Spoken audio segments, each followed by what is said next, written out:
watching Valley Sports, the home of the Blues and Cardinals.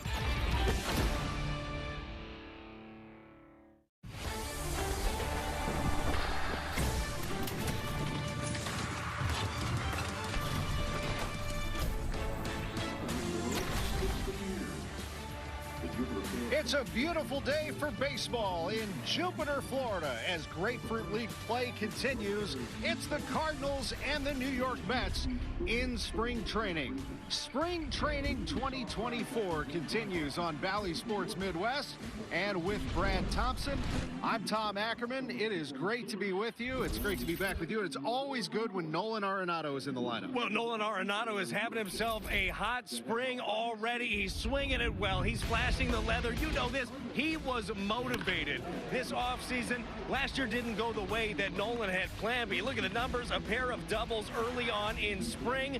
The 10-time Gold Glover is getting right back to action. And the Cardinals will have at starting pitching today, Matthew Liberatore. The lefty will get the job for the Cards. They'll be taking on the Mets. Luis Severino on the other side will tell you who's lined up against them when we come back to Jupiter.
Cardinals baseball on Valley Sports Midwest is brought to you by Budweiser. This Bud's for you.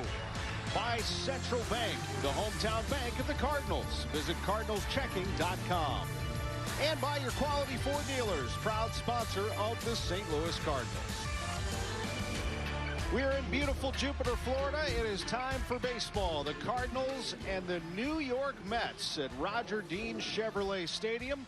With Brad Thompson, I'm Tom Ackerman. And Brad, we have a great day. 79 degrees, some clouds, but the wind blowing out of right field should make things a little interesting as the Cardinals are in search of their first home run. Maybe the left-handed batters could have some struggles there. Well, the wind is always an adventure, and hopefully something that keeps Matthew Liberatore in the ballpark. Doesn't give up the long ball very often anyhow. His second appearance of the spring. Last time out in his debut, 2 innings, ended up giving up a couple of earned runs.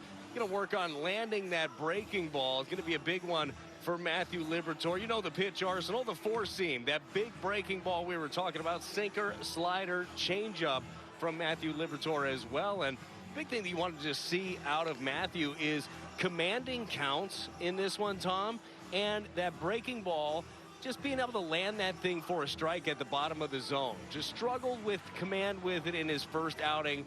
It's not a crazy thing to have happen in your first spring outing, but he'd love to be able to tighten that up. Cardinals continue to search for depth for their rotation. Zach Thompson will get a look tomorrow. Drew Rahm on Sunday for Dusty Blake, the pitching coach.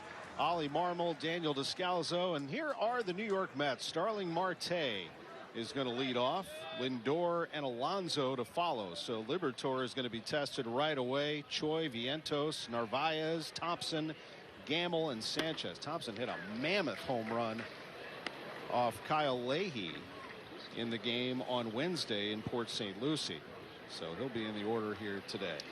Marte, we've seen plenty of him through the years. And a foul. And it's a 1-1 count to Marte. He is 35 years old. He's missed a full season's worth of games over the last 3 seasons. 162 games due to injuries. And he can still rip it. We know that.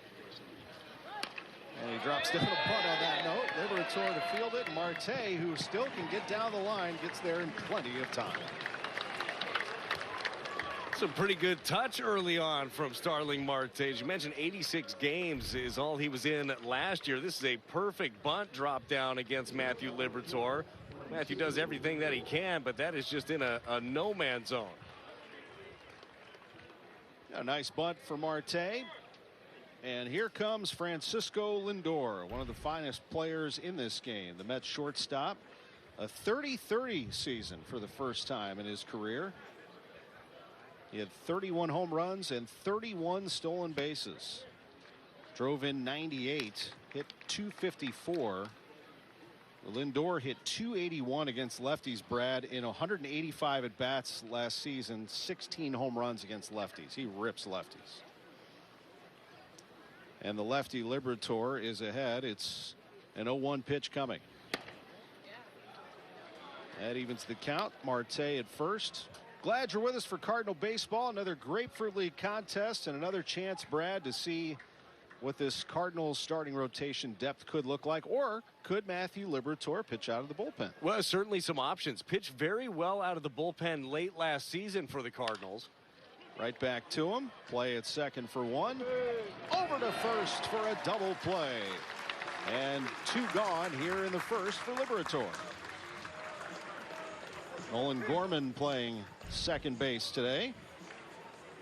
Well, you do plenty of these in spring training. The PFP, pitcher fielding practice. Libby does a nice job, clears the mound, good feed, and ends up getting that 2-ball that he needed. We'll see a lot of Gorman at second base. Brendan Donovan will be there. Gorman continues to improve defensively. We saw those repetitions, footwork, and staying healthy is a big key for Nolan. Had a little bit of back trouble last year. Yeah, he put in a lot of work to turn himself into a very good second baseman. You know, they feel extremely comfortable with him manning that position.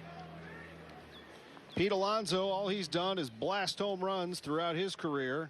Had 46 last season. A big, strong guy, Tom. Big, strong guy. He steps out. Alonso hit 53 home runs in 2019 after the pandemic year, as this one is high. 37 in 21, 40 in 22, and then 46 last year. Drove in 118, hit just 217. One of the biggest storylines for them, you know, what does his future look like, a free agent after the season? He pops this one up. Shallow center. And a play made as the wind pushed it around, but that play and a terrific one again by Gorman, who smiles on his way off the field. Down go the Mets. We go to the bottom of the first in Jupiter.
Dylan Carlson leads off for the Cardinals in the bottom of the first. A lineup that includes Goldie and Gorman, Arenado, Contreras, Carpenter, Jordan Walker back in the lineup today, Burleson and Fermin.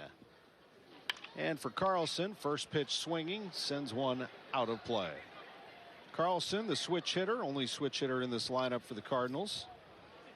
Facing Luis Severino, and Brad, he still is labeled power pitcher. He can bring it. Yeah, no question. Severino signed a one-year deal with the Mets after having an 8-year career with the Yankees. And you got to love the upside here. Still mid to upper 90s fastball. Has the changeup, slider, cutter. He'll sink it every once in a while, but they're going to need him to step up big time for this club. A couple of their free agent starters. Good tight cutter right there to get in under the hands of Dylan Carlson. Yeah, you got to think Severino is motivated to show the Mets and all of New York what he can do. Very good pitcher for the Yankees. They're still only 30 years old. Yeah. Last year started 18 games, 4-8 with a 6.65 ERA. But boy, he had a good run with the Yankees. I mean, when he was his best season in 2018 was spectacular. He was 19-8. 3.39 ERA. He was a sub-3 ERA the year before that in 17. Yeah, those 2 years struck out 230 and 220 batters. That's good. This one slow roller to second. And the ball just wouldn't come out of his glove nor his hand. And looking down at his hand is Sanchez. So Carlson is aboard. Yolmer Sanchez coming in on this one. We'll take a look at the transfer and just ended up fumbling that thing. Let's see if the Cardinals offense can make that one hurt. Just lost it on that transition. It's an E4. And Paul Goldschmidt, who struck out twice yesterday. Patrick Corbin got him a couple of times. The Nationals lefty. Now he faces Severino.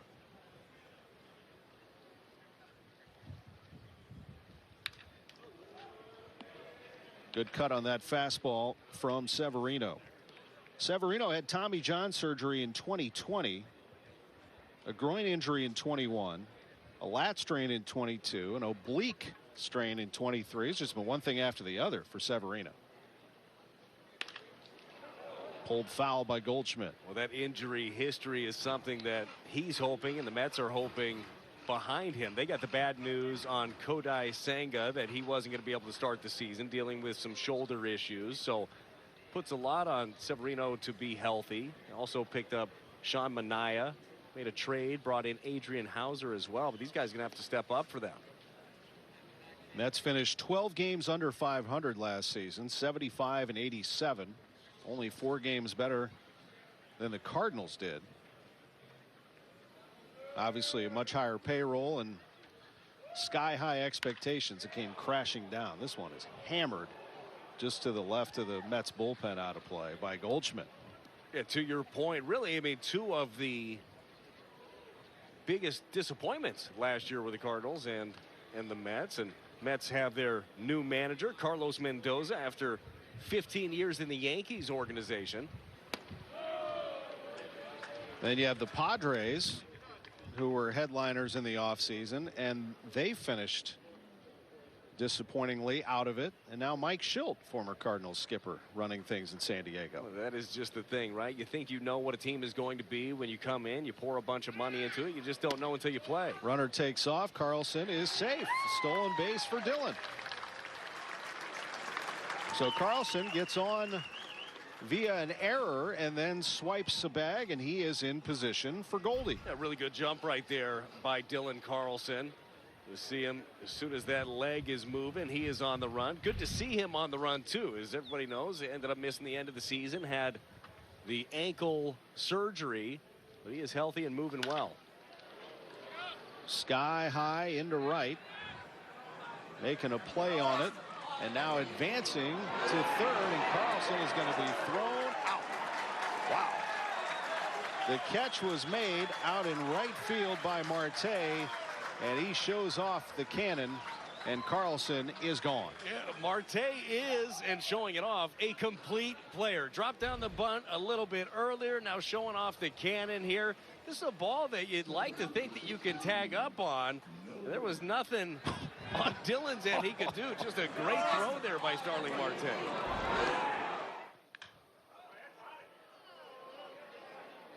In the air to right again, and Marte makes the play in front of the track. So Starling Marte with an absolute rope to get Carlson. We go to the second.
Watch MLB.tv and stream 250 plus spring training games and every out-of-market game live or on demand.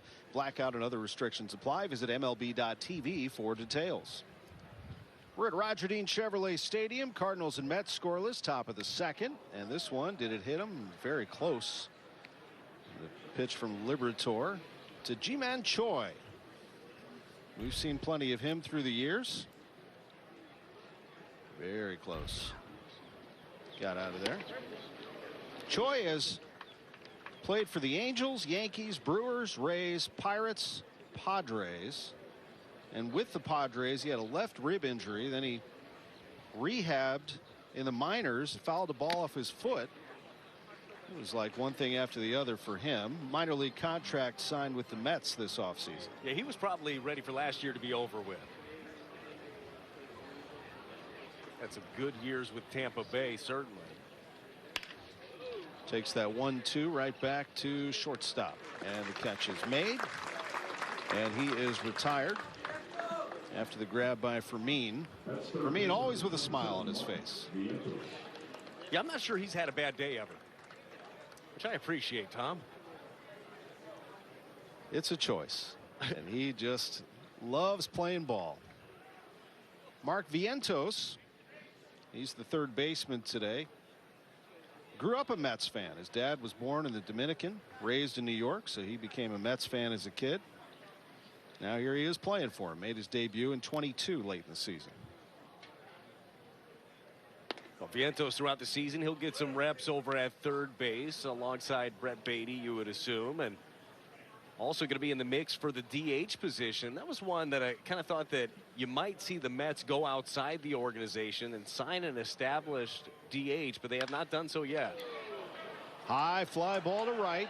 Walker going back, watching it, and it is over the wall. It is a home run for Mark Vientos, and that was hit into the wind. Wow. Why go get an established bat when you do something like that? Pretty impressive right there. Vientos with the home run off Liberatore. A 95-mile-an-hour fastball away. Got it up a little bit more than he wanted. Jordan Walker finds the fence, just can't quite get to that one. He did give that a ride. I mean, you got to be a pretty strong guy to hit it, first of all, opposite field, but then into that wind, as you mentioned. You're kind of hoping Walker would have a play on it, and he did too, but that is some serious power there. This one slowly grounded to Gorman. Easy play for him. And Liberatore gets the out. Let's take a look at that defense. Playing behind Liberatore. You got Contreras behind the plate today. Goldschmidt, Gorman, Fermin, Arenado around the infield. Outfield of Burleson, Carlson, and Walker. The Cardinals have given up another early home run. They gave up 2 yesterday. Kyle Gibson gave up back-to-back home runs to start the game from Lane Thomas and then James Wood. And now another one, and the Cardinals have yet to hit a home run in the spring. In fact, they're the only team that hasn't. Well, that is one thing with this Cardinals team. I'm not really worried about the power. I got a feeling that is going to be there when you're rolling out the lineup that they do have. You know that the home runs will end up coming in bunches. Trace Thompson. Mentioned early when we were talking about the lineup that he hit a rocket of a home run in Port St. Lucie. It actually went off the top of the wall, the batter's eye out in center field at Clover Park. Thompson, the very famous brother Klay Thompson, and a famous father for that matter, Michael Thompson, both of them NBA stars. Klay still playing for the Warriors. Trace split some time last year between the Dodgers and the White Sox, looking to find a nice new home here. Had a good spring training for him too, coming into this one 4 for 7, a pair of home runs, including the one you mentioned against the Cardinals.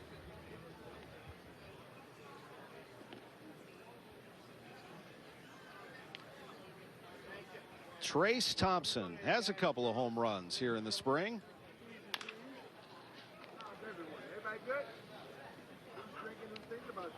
I'm still getting over the throw by Marte. Now, it does not matter that the wind is at his back, but that was an out by many steps to get Carlson. Yeah, well, I mean, he always has been throughout his career a guy that did everything well, just showing off some more of those tools and showing you what he can be when he's healthy. You were talking about some of those injuries Marte's had. They need him out there. He's in the 3rd year of a 4-year deal here with the Mets.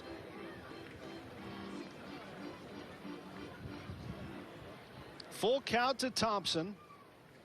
Liberatore trying to get out of this frame with just a run allowed. Thompson in the air down the line, giving chase Goldschmidt, and it bounces just out of his reach. Thank you very much. See you soon. Think how fortunate we are to have Paul Goldschmidt playing first base for this club. Well, Goldie is just one of those guys, and the Gold Glover over there, he makes everybody in the infield better. It's amazing how that works, right? I mean, you throw anything in his vicinity, he's going to scoop it. The 3-2. And they don't give it to him. He walked him. Thompson will take first, and the Cardinals have to deal with another runner. Pretty good take right here by Thompson. Appeared to miss just in off the plate. And I actually really like the pitch there. That tight slider there from Matthew Liberatore. He ended up missing. I think that's going to be a big key for him, is that tighter, harder breaking ball against the right-handers. He has dominated the lefties. Definitely did that last year. Lefties against Matthew only hit 163 last year. It was the right-handers that hit over 300 against him. So there's adjustments to be made for the just turned 24-year-old. Like Choi, Gamble signed a minor league contract with the Mets in this offseason. Ben Gamble, good athlete, left fielder. He's been around a number of clubs. Mets giving him a look.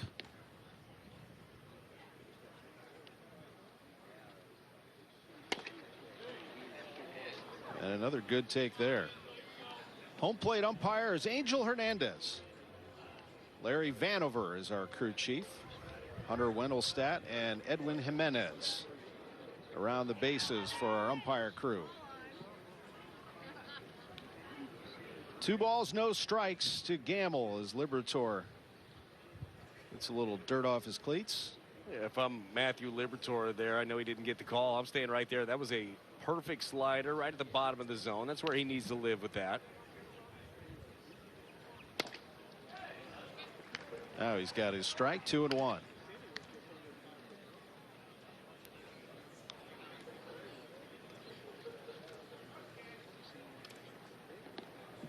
Arenado playing on the grass at third. His toes right on the line. Runner takes off. Contreras' throw is in time. He got him at second base. Wilson Contreras shows off his arm. And the Cardinals are down 1-0.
Nolan Arenado leads off the bottom of the second as the cleanup hitter today for the Cardinals.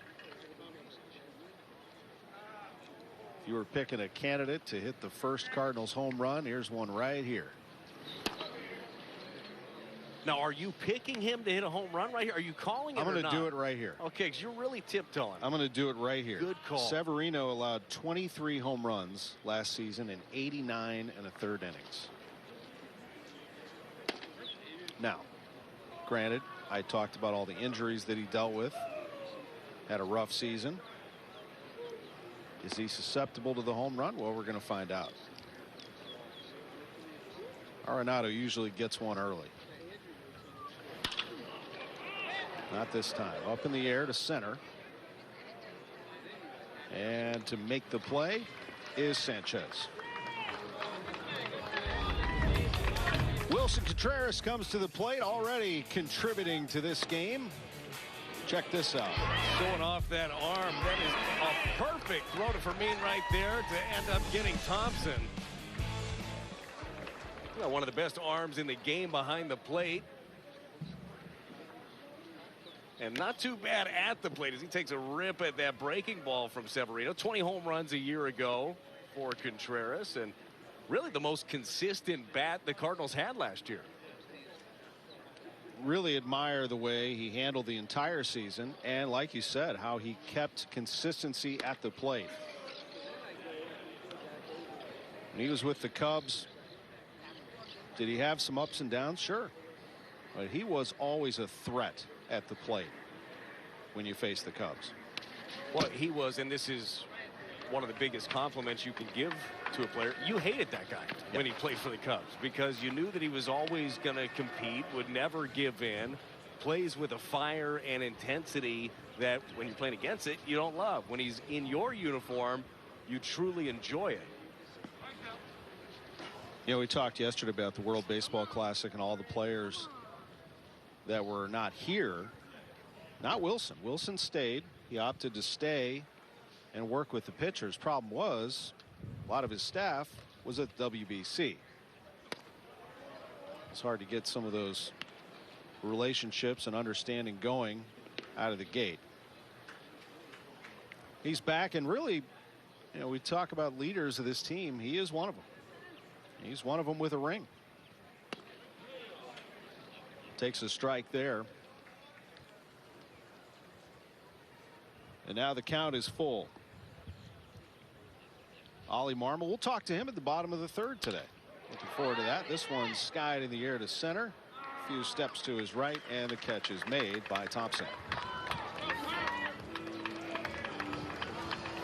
Yeah, we're looking forward to it. I'm not sure if Ollie is yet. We'll find out.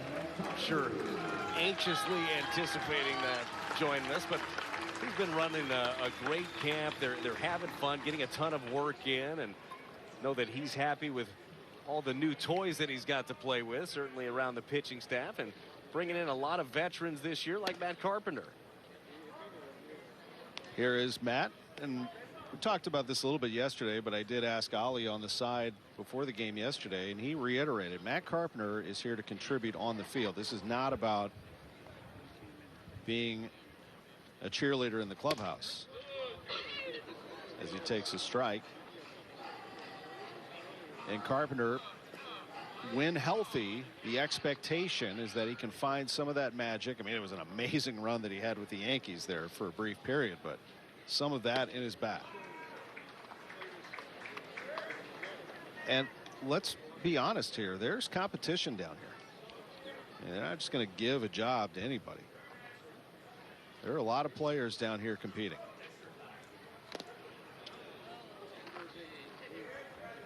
Carpenter looking back at Angel. Called a foul, and it is 1-2. Fastball in on the hands. Remember, it was in the first game that Carpenter was hit with the pitch, missed a couple of days action. He was hit in the back of the hand.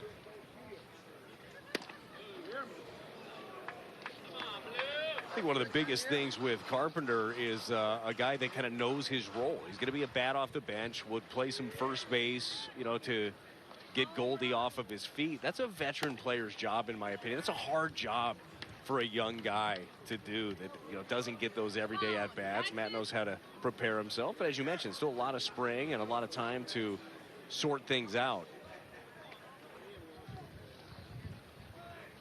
3-2 pitch to Carpenter, and he got him. Matt is down on strikes, and so are the Cardinals. We head to the third, 1-0 Mets.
It's time to put a red jacket on another Cardinals legend. Voting for the 2024 Cardinals Hall of Fame, presented by Edward Jones, is now open. This year's ballot features Steve Carlton, George Hendrick, Matt Morris, and Edgar Renteria. Visit cardinals.com/HOF and cast your vote. So Ben Gamel is back up. Takes one inside from Liberatore. He was up there when Wilson Contreras threw out Thompson to end the inning. There are your nominees. Carlton, a champion in '67, Hendrick in '82, Morris and Renteria, part of one of the best Cardinals teams of all time in 2004, as this one is caught on the track by Burleson. Good choices there, Brad. Yeah, you can't go wrong when it comes to the voting. The answer is question who you going to vote for? The answer is all of them, and a lot. Well, somebody's going to get in, and I'll tell you, we got a lot of red jackets out on the field right now, I think, potentially. Well, you would certainly think on the corners, a couple of red jackets. We were talking about this a little bit yesterday. You look at the career numbers that Matt Carpenter has put up. He absolutely will be in that conversation when things are all said and done for him. It's a great thing they do to pay tribute to Cardinals history, Cardinals Hall of Fame, and museum. If you haven't walked through the museum, it is absolutely worth your while. You can spend a whole day in there. So many different artifacts. So Gamel flew out to left. There's another one. Hall of Famer Willie McGee. How about the ovation that Willie gets everywhere he goes? We were standing on the field earlier, and Willie McGee came in as a hot shot down the line there. Arenado snags it. But he, everywhere he goes, the fans just love them some Willie McGee. You know how gracious that he is. He just smiles and gives you the oh shucks, you know, what's the big deal? But he is absolutely beloved by Cardinal Nation. Yeah, there's another hard worker right there. Crawford getting some Willie McGee knowledge. You know, I asked Willie about that one time, what he thinks about always getting the big ovations, and he's such a humble guy. But he did say it's because I think that people out there who work hard recognize someone who works hard like them, something along those lines. Yeah, really gave it back to the fans. The relationship between the fans and Willie McGee is special. Brandon Crawford's going to experience that soon. Yeah, a couple of guys too that know the Bay Area very, very well, as it's where Willie makes his home. And if Brandon Crawford is looking to endear himself to Cardinal Nation, well, I would just stand by Willie McGee all the time. I'm pretty sure that'll do it. I mean, how great is it to have Willie here on the staff, to have all these former players drop in. Scott Rowland was here yesterday. Starling Marte, Mets fans starting to holler at Angel Hernandez. Yeah, it wouldn't be. Feels like old Shea in here. Just feels like the regular season.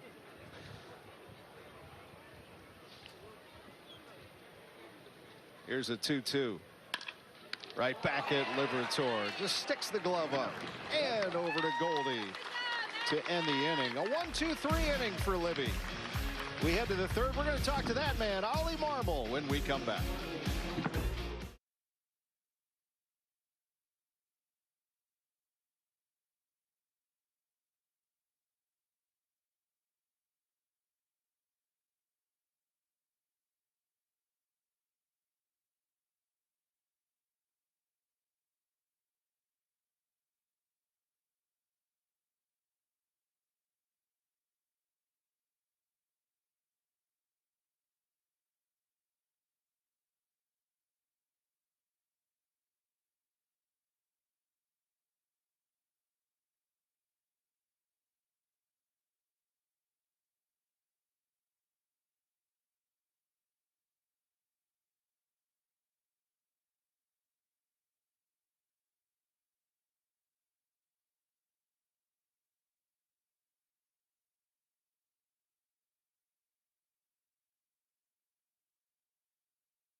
Back in Jupiter, Mets lead the Cardinals 1-0 in the bottom of the third with Brad Thompson. I'm Tom Ackerman. Jordan Walker steps to the plate to face the new pitcher Blade Tidwell. And we are thrilled to be joined by Cardinals manager Oliver Marmol for this bottom of the third. Hello, Ollie. How we doing? Doing well. Are you as thrilled as we are? Yes, this is it's exciting to be out here, get the boys back together, and so far it's been a really good camp. Well, Ollie, you got to be pumped up about, first of all, just a new year is always fun, but how about a second year of this young man here, Jordan Walker, at the plate? Absolutely. This is a kid that, I mean, you look at last year, hasn't played a whole lot of outfield. We're asking him to make adjustments at the highest level, which is very difficult to do. He stuck with it, made the adjustments offensively, continued to get better in the outfield, and spent, I mean, the entire winter, got down here really early to work with Okendo and just really focus on the things that he felt like he needed to be more confident in, and beat that out. Scampering down the line, and making it is Walker. And we're starting to see it already. He's made some really nice plays on some balls fading away from him. He's just playing with more confidence. So another year of experience underneath his belt is going to be huge. Ollie, it's great to have you. And here is Alec Burleson. Let me ask you before we talk about Burley, what did you think of Libby so far in the Libby first did a nice job. His focus up to this point has been landing the secondary stuff, and he threw a decent amount of sliders, got that pitch where he wanted to. So for those 3 innings, it was a positive outing for Libby. Burleson, where do you see Alec? It continues to hit the ball hard, and he's been able to produce for you here in the spring so far. Yeah, he's done a nice job. Just takes a really professional at bat. We've talked enough about him running into bad luck and a lot of his balls being caught, but he's a pro hitter, man. He knows what he's doing in that box. A big emphasis for him this offseason was being able to come in a little better shape and show that he can play the outfield and that we can rely on him out there whenever needed. So he got after it, and he came in lighter. He's lighter on his feet, and we'll give him an opportunity to do that. Ollie, how difficult of a job is that for a young player like Alec Burleson, who's used to, I mean, his whole life he plays every day, to transition into a different role? There are some challenges there. There is, and some guys have a mentality that oh, look at you. Have a mentality that allows them to do that quicker, and he's got that.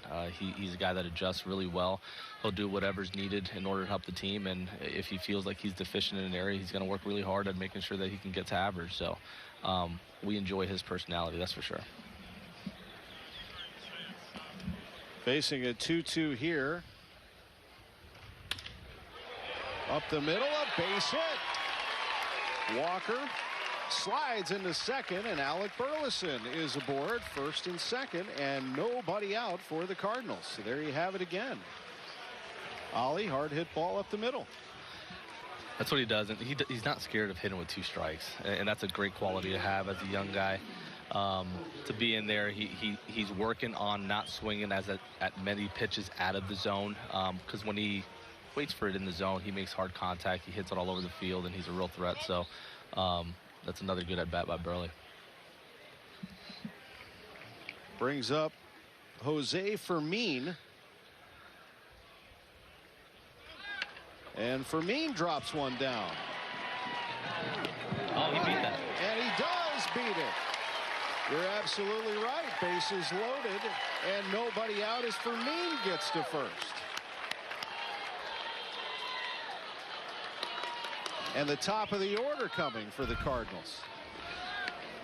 As we take a look at the replay from our perspective, Ollie, a great drop to the bunt. A little small ball from the Birds right there. For me, getting the action at shortstop. Obviously, Ollie, a lot of conversation about the shortstop position as you guys bring in the veteran Brandon Crawford, have the young stud in Mason Wynn. Well, what do you like about bringing in Crawford to help win as a base hit to the right side? We'll bring one in. I love everything about it. We talked a decent amount about the importance of bringing in some experience at that position. and it's basically to set Wynn up for a ton of success for years to come. This is a kid that's going to play short for a long time here. He's going to help the Cardinals win a lot of ball games. But when you think about the dynamic of being in that clubhouse and on the plane from city to city, you spend a lot of time with the players, and you spend a lot of time with people that play your position. And for him to be able to have Crawford in his ear all year is going to be a key to his success. There's a lot of wisdom to draw from when it comes to the experiences and just winning. And Crawford he's a pro, man. Even day one, he's already doing a really nice job with them and starting the conversation. So bringing him in is I love every bit of it. Ollie, was there an effort from the beginning of this offseason to do that, to identify veterans that could come in and just change the dynamic of what you were trying to do? Yeah, and it's just adding experience to the club. Nothing more than that. I think when you have the ability to bring guys in that have experienced both sides of, it's not talked about enough, but once these young guys show what they're capable of doing and the world expects them to do it every time out, that's hard to do, and how you process that is important, and then how to deal with failure. And you've added guys on the pitching side like Gibby and Lance and Sonny, and on the offensive side, Carp and Crawford, that have experienced both, having success and having to repeat it, and failure and getting on the other side of it, and having that modeled for the young kids is important. So I think we've done a good job of doing that.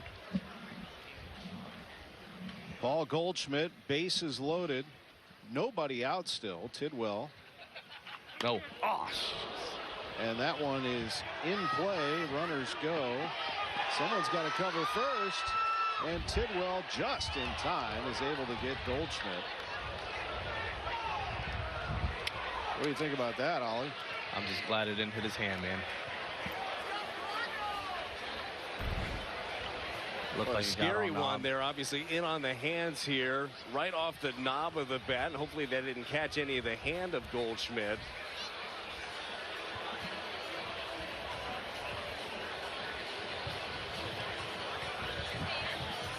And Ollie, obviously, understandably, if you needed to attend to anything, we would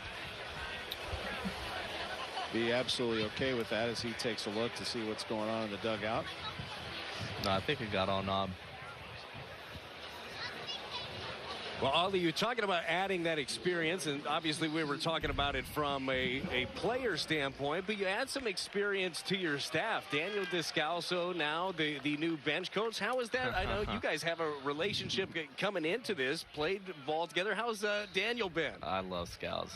He's going to do really well in this position. His attention to detail is amazing. His passion for just what that position entails when it comes to communication and the fundamentals of the game. He's added a ton of value, and we're a couple weeks in. It was a good off season of being able to go back and forth with him. So to have everybody here and start to build those relationships for him is important. But we go back to the kind of the 07, 08 coming up together, and this is a guy I trust a ton, and I'm excited to have him, that's for sure. The responsibility of a bench coach. Ollie Marmol would know all about that. We're so happy to have the Cardinals manager with us, as Nolan Gorman now with an opportunity. Boy, Gorman, when healthy, is one of the left-handed hitting forces in that National League, isn't he, Ollie? You ain't kidding. He stays healthy. He has the chance to do some really interesting things, and he's done everything in his control to make sure that he does that this year. I mean, change his diet, his overall workout regimen. He's placed a lot of emphasis on it. He'll monitor it extremely well. This is a kid that cares a ton. So, yes, a healthy Gorman is scary.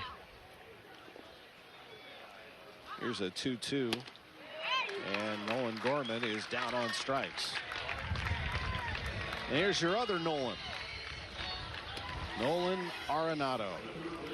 Ollie, I would think that with the year that Nolan had last year, and obviously it ended short at the end due to injury. Yeah. I know that he played through a lot of pain last year that did not help out his numbers. He's motivated coming in. To have a even more motivated Nolan Arenado, that's going to make you smile as a manager. No doubt about it. He played through some things last year. This is a guy that grinds, never wants to come out of the lineup, doesn't like days off, just really wants to be in there every day. And you come into spring and he just sets the bar for what hard work looks like. I mean, the way he goes about it from day one is impressive, man, and it allows these young guys to see what hard work really looks like. Some guys may think they're working hard, and then you come in and you watch how detailed and how intentional he is with everything he does, from how he preps his body in the weight room, to the cage work, to the on-field work, to how he locks into the game. Everything seems like it's the World Series to him, and it sets the bar pretty high for these young guys as far as, if you want to be great, this is what it looks like. Arenado facing an 0-2 count here. 2 outs, runners at second and third. Cardinals have taken the lead while we've talked to Ollie Marmol. And we should talk to you more often. This one is hammered down the left field We line. can guarantee taking the lead every time I talk. I'll have this thing on the whole year. We'll take you up on that. Yeah, it's like our talk show. Ollie, what we do on the radio. You know, we're just chatting. We do appreciate this. As Arenado stays alive. See what he does on this 0-2. Hey. Take. And the man who's on deck, Wilson Contreras. Well, you have some leadership up and down that order. Yeah, you really do. You have a ton of experience on this team. It feels different. It feels better. Our young guys are doing a really nice job of following suit. So it's this spring. I know we're only a couple of weeks into it, but it's there's a lot of reason to be optimistic, I'll tell you that.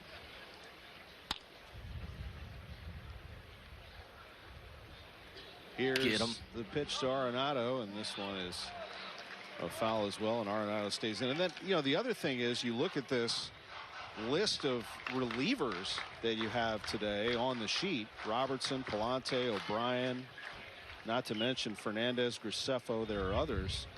Seems like you've got a whole bunch to choose from and some decisions to make here in a couple weeks. Yes, and the guy you're about to see, I'd like to see him against Alonso here. That's the reason we're setting it up this way, because it's some electric stuff, so we'll see what happens.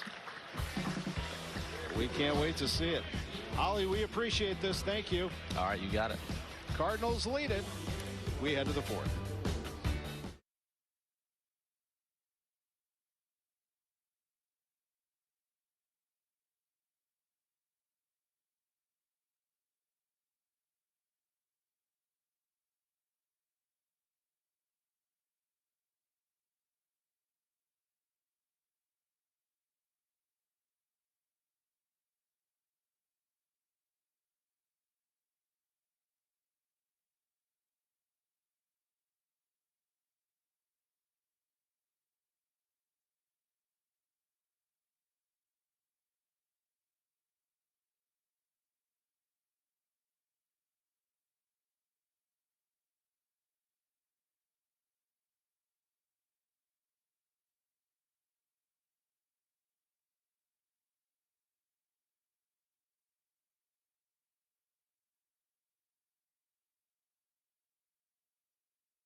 With Brad Thompson, I'm Tom Ackerman. Cardinals and Mets this afternoon. We're back on Sunday with more spring training coverage. Cardinals and Marlins Sunday at noon on Bally Sports. Well, Ollie Marmol says he'll put the headset on anytime if it means they'll score some runs, and the Cardinals did. 2 runs in the bottom of the third to take a 2-1 lead. He also said that he's excited to watch this man, Riley O'Brien, in a couple of scoreless frames so far this spring, and he has been, and the staff has been, just singing Riley's praises. I mean, you look at him, he's got a sinker. He's 96, 98 with his sinker. good slider, and really a weapon that you could definitely profile late in the ball game. As he mentioned, wanted to see him here against this part of the order. He's going to have Lindor and Alonso. You know that Dusty Blake, and had the opportunity we did yesterday to talk to Dusty about all these new weapons and all the different pieces that he's got in the bullpen. It's exciting. Yeah, the slider is special without a doubt, as the count goes to 2-2. And the Cardinals made an effort to get swing and miss pitchers. Here's one right here. And when Ollie says he's excited to see him face Pete Alonso, well, so are we. First, he's got to get through Lindor, who smacks one into right, and that's going to roll past Walker and to the wall. Lindor is going to stop at second with a double. So that's how the Mets get things rolling against the Cardinals here in the top of the fourth. Well, it looks like Lindor is picking up where he left off as well. Sinker ended up catching up more of the plate than O'Brien wanted. Walker just not able to cut that one off.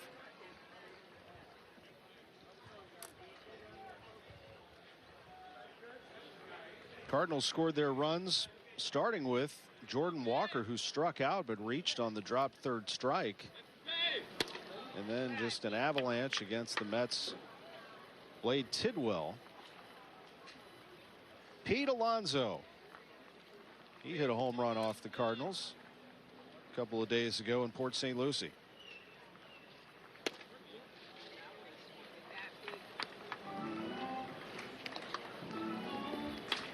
Mentioned it earlier, you do wonder what it's going to look like this season with Alonso. Free agent at the end of the year. I'm sure there have been some conversations on what an extension might look like. It's hard to imagine this Mets team, though, Tom, without Alonso being right in the middle of it. He's 29 years old. Just right in the prime of his career. Massive power numbers. And just a fixture in that Mets lineup at Citi Field and beyond. They look, and it is a strike, and Alonso is gone. Riley O'Brien retires Pete Alonso. Kind of shows you how uncomfortable of an at-bat from the right side that O'Brien can be. Pete Alonso just not able to hold up. This is a breaking ball that started middle, ended up off the plate, and ended up getting the call. Pete didn't like it. I think that two-strike slider is just nastiness. And when you have confidence, Brad, in throwing something like that, got to feel great about what Riley O'Brien can bring. There is competition here without a doubt, but gotta like where he is right now. Down the line and foul. Lindor roped a double off of him, though. He is in scoring position, so that's the other thing is, again, what will O'Brien do with a runner dancing over his right shoulder and facing the heart of the order? He may come into games in this situation. Yeah, you always want to see how a guy is going to respond in a situation like that, and especially as you're trying to piece together your bullpen. You got some guys that you know are going to be there, but got a chance to have a lot of fresh faces out there in the pen for the Cardinals this year. Choi popped out to short his first time. Ji-Man Choi, the DH today.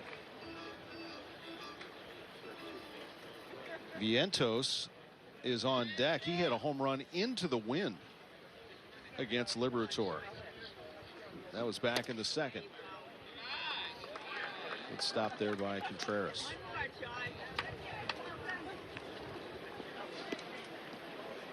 A little cloud cover here on an otherwise warm, breezy day here in Jupiter, Florida. Wind blowing in from right. Choi gets a piece. Count is full. Contreras and Angel Hernandez having a conversation. Both of them shrugging their shoulders, maybe a little, I want to speculate, but slight frustration going on.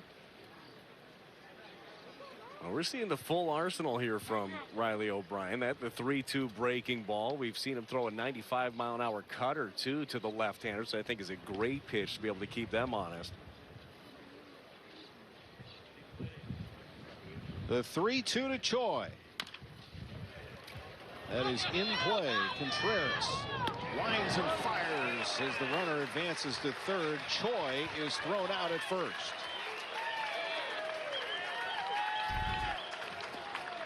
Showing off that tool again. Bounces, just pouncing on this baseball is Contreras. Spins and throws a strike to Goldie. I mean, you couldn't roll a ball out there better with the swinging bunt by Choi. Yeah, Contreras threw out Trace Thompson in the second inning, 2-6. Caught stealing. Now he's going to go out and have a chat with O'Brien on how to approach Vientos, who showed some big-time powers last time up. We mentioned that ball went just over the wall, beyond the reach of Walker, out and right. As we talked about with Vientos, he's going to be a guy that is going to be in the midst of the DH position. Contreras gets that. Riley O'Brien says, I'm going to get out of the way.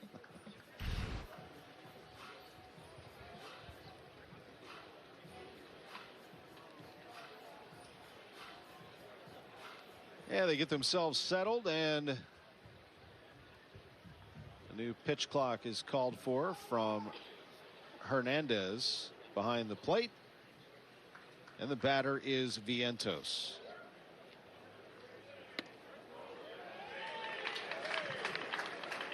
In there for a strike from O'Brien. Lindor's at third. He doubled off O'Brien, who was able to get Alonso on a strikeout, and then the 2-3. Nice play by Contreras. You would love to be able to see that. Start with that runner at second base, and hopefully O'Brien gets out of the mess. As you mentioned, I mean, if he's going to be a part of this bullpen, you'd see him in spots like that.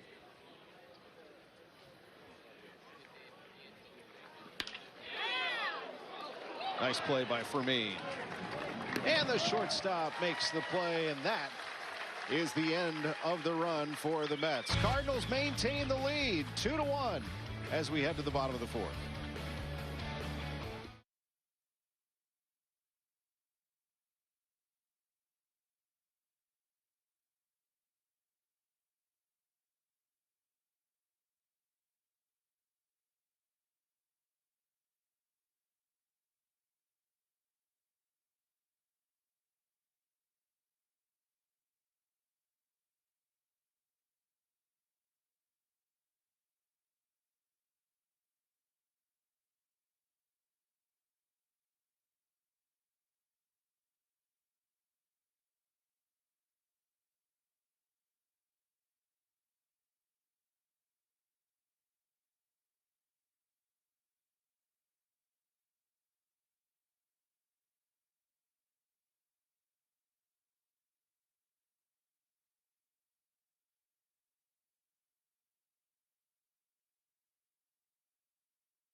Well, here's a great addition to Busch Stadium, the newest all-inclusive experience paying tribute to the legendary career of Albert Pujols.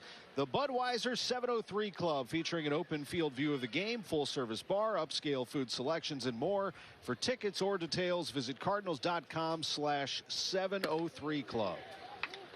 Big rip there by Contreras, and an early strike for Tidwell, who's back on the mound for the Mets. I'm looking forward to checking out that new 703 Club. Absolutely. Be a good spot. Love when they open up a new space at Busch Stadium. This one, unlike anything they've ever had. Food options and great places to view the game. Can't wait to get in there. Can't wait to get back to the ballpark. It's March 1st. Start thinking about it. There's a game this month as Marte comes in and makes the play. And Contreras is retired. Matt Carpenter steps in. Carpenter with a strikeout in his first appearance. And a bat in the second. That was against Severino. And this is Blade Tidwell pitching for the Mets.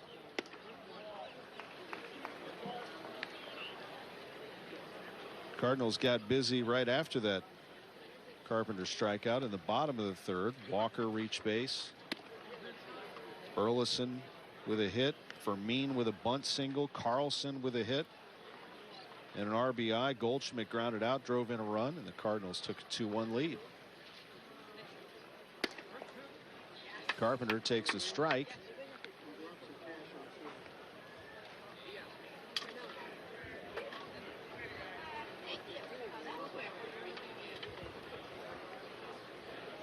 Can remember Matt's first All-Star game was at Citi Field as he strikes out against these Mets for the second time today.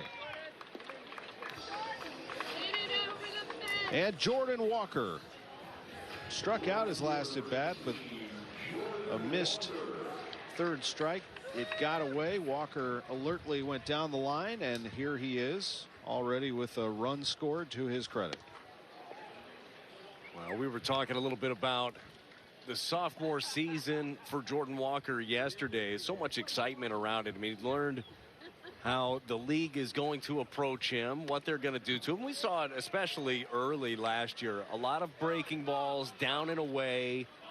He would get into a tendency of trying to pull some pitches. If he just lets the ball travel, he's got power to all fields. I think that's going to be the biggest key, is just driving the ball to the right side for him. Then when the opposition makes those mistakes, Tom, which they will on the inner half, he can make them pay for it. Tidwell with a 1-2 pitch, and it's now 2-2. No, I mean, his plate coverage, his power, his speed on the base paths, his ability is all there, and he's so young. This one is hammered out to left center. A long way to go, and it is down and to the wall. It's fielded at the track and then bobbled. Walker sees that. He is on his way to third. Jordan Walker with a headfirst slide. And the Cardinals are in business here in the fourth. Well, Tom, you were just talking about the plate coverage that Jordan Walker has. How about him covering this? This is a changeup. It was down. It was away. Gets the extension on the swing. Get this thing into the gap and gets himself his first triple of spring training.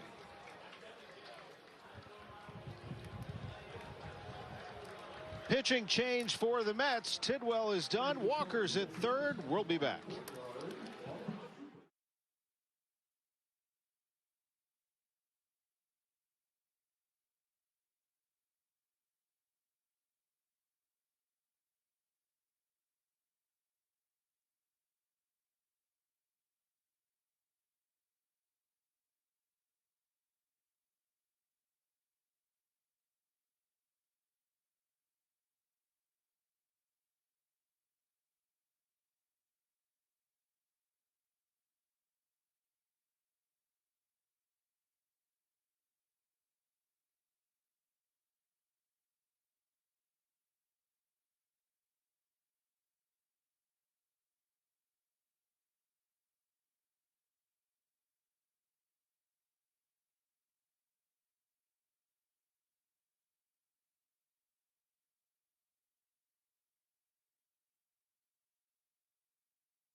Back in Jupiter, Paul Gervais on the mound for the Mets.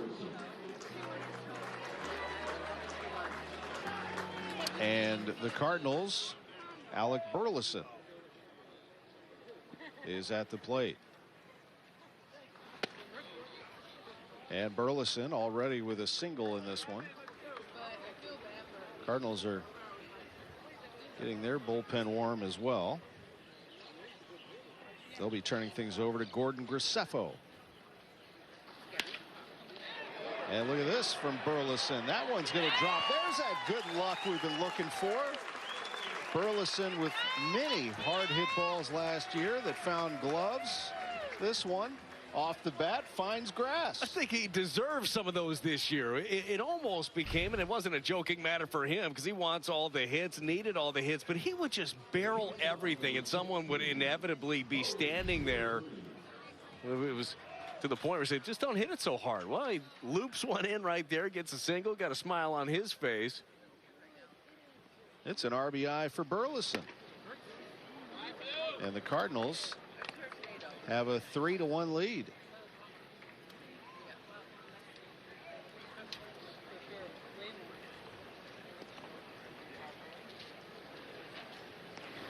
Still looking for that first home run. They'll take 3 runs. 2 runs scored in the third and a run here in the fourth.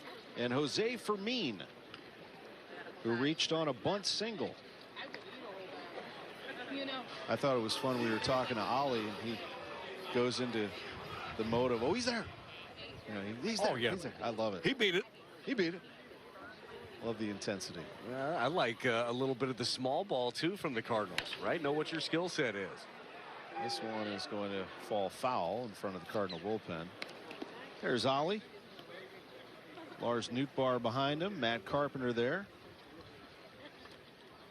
I'll tell you what, I was so impressed by Ollie last year. The season, it went awry quickly. It never lived up to any expectations. 20 games under 500. That guy was the same guy day in and day out. And just I mean, that's what a leader should be, but it's easier said than done at times.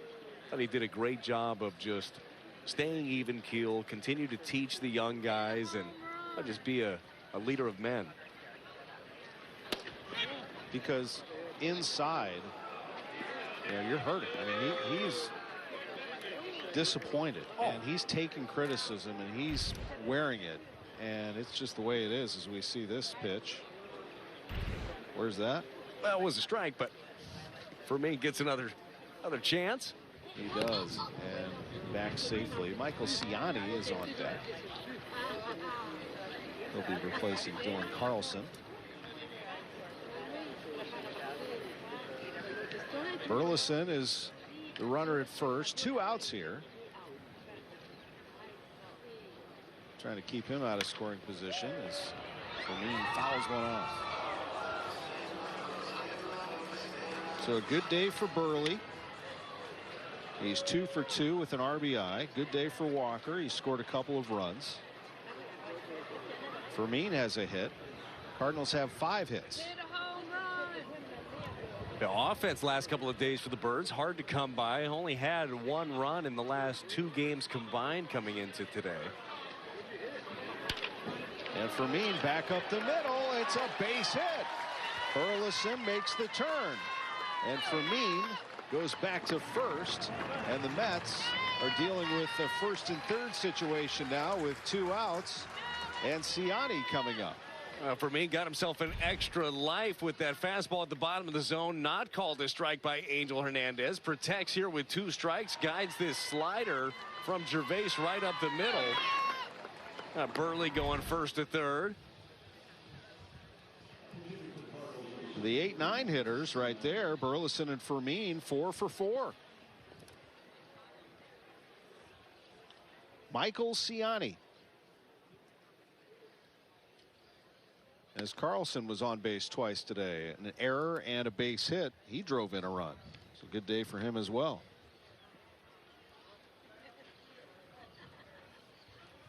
It was a matter of time. We were going to see the Cardinals score some runs, and it's not over yet.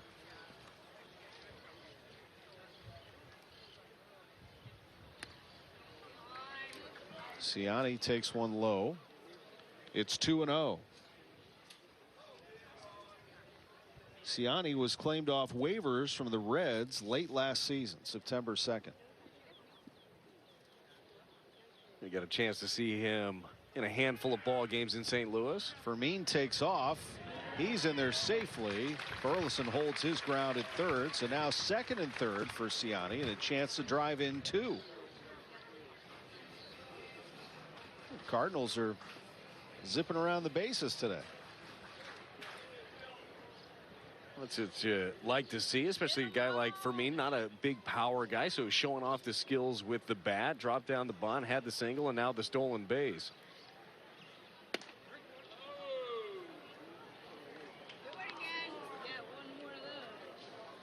Ciani taken all the way there, 3-1. Goldschmidt is on deck. The 3-1 inside. He walked him. Bases loaded again for Goldie. Well, I'm glad Goldie's okay. A ball that looked like went off the knob of his bat or nearby that area. Ended up being a ground out. So here's the situation. Got Burleson at third.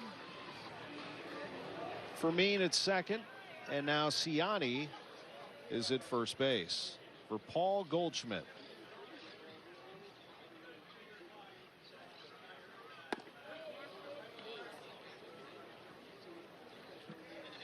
Goldschmidt, the MVP in 2022. We've talked a lot about his numbers being down. Everybody seemed to be a little down last year. Maybe not Jordan Walker. That was pretty impressive. Yeah, no doubt, right? You're looking for the positives. Walker's certainly one of them to come out of a year ago. And as we were talking about with Ollie, with Nolan Arenado being driven to make this year better than it was a year ago, as is Goldie. I mean, both these guys, you know what they're going to be at the end of the year. They have track records. These guys are also guys that want to win, you know, and when your two best players are your two hardest workers and they got something to shoot for, everybody's going to fall in line, follow their lead. Goldie took a cut at that fastball. It's 1-2 now. Paul Gervais, the pitcher. Here's the 1-2. Fouled it back. On deck, Nolan Gorman. Right now, the Mets trying to keep this from getting out of hand if Goldie gets a hold of one. He could clear the bases or maybe even more than that. And he strikes out. But the Cardinals maintain the lead. It's 3-1.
Cardinals baseball on Valley Sports Midwest is brought to you by Chevrolet, the #1 selling brand in the St. Louis area. Find yours at your Mid-America Chevy dealer.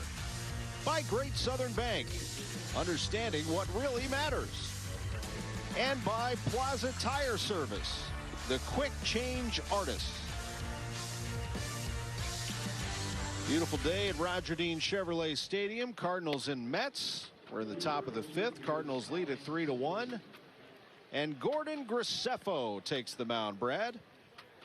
Looking forward to watching Graceffo. Graceffo was a name even last year that popped up quite a bit when we'd ask Ollie, and just talking about what does it look like in the minor leagues, who are some of the guys that are getting good reports. Graceffo's name popped up quite a bit and turned some heads in camp early on here.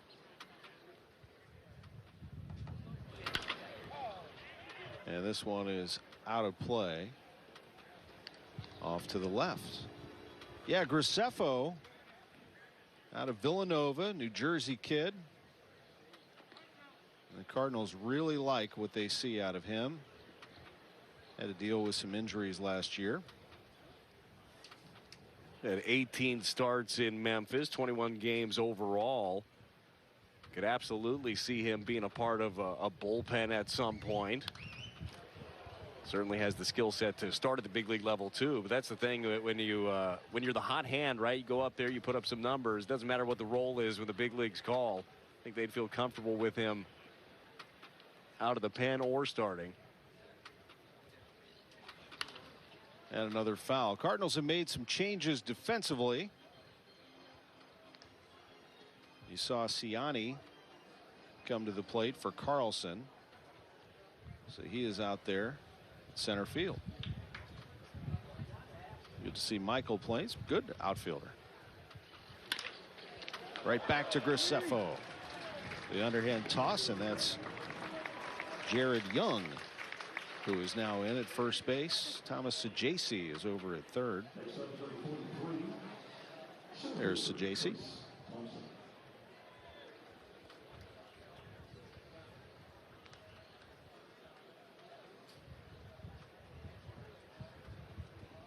And now back to Trace Thompson.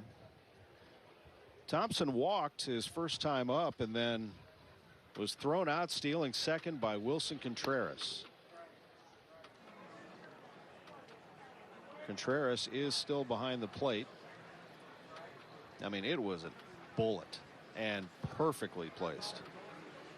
Yeah, he has got quite an arm back there behind the plate and always been known for that, and continuing to work on his craft behind the plate. He's going with that one knee down approach now, trying to steal some strikes at the bottom of the zone. See him put that left knee down just for better balance, better framing. We had one of the best catchers to ever play the game, some believe the best, in Yadier Molina, and got accustomed to him for so many years. This guy can play. I mean, Wilson Contreras is a very good catcher. Yeah, I feel like if you grade off the Yachty scale, no one's ever going to get a good grade, Tom. Like, it's a very unfair place. And I thought that Wilson did a really good job last year, even coming in, just signing on the heels of Yadier Molina being gone, saying, look, I'm not trying to be Yachty. I can only be me. I can only be Wilson. And what he did was put together a very, very strong season. But I love it when even veteran players continue to dig in and try to get better and better. And that's what he's doing. The pitching struggle last year for the Cardinals. That wasn't Contreras' fault that the staff had their issues. But there are things where he can get better at. And a lot of it is stealing strikes at the bottom of the zone. You got a lot of your starters that like to work down there and will pitch to contact at the bottom of the zone. But you got to be able to steal some more of those strikes. Speaking of stealing, this is going to be fun right here. So Thompson is dancing around off first. Remember what happened last time now. Contreras threw him out. Wilson's looking over there. Graceffo's thrown over there once and now steps off. I love this stuff. Thompson and Contreras. Graceffo's pitch.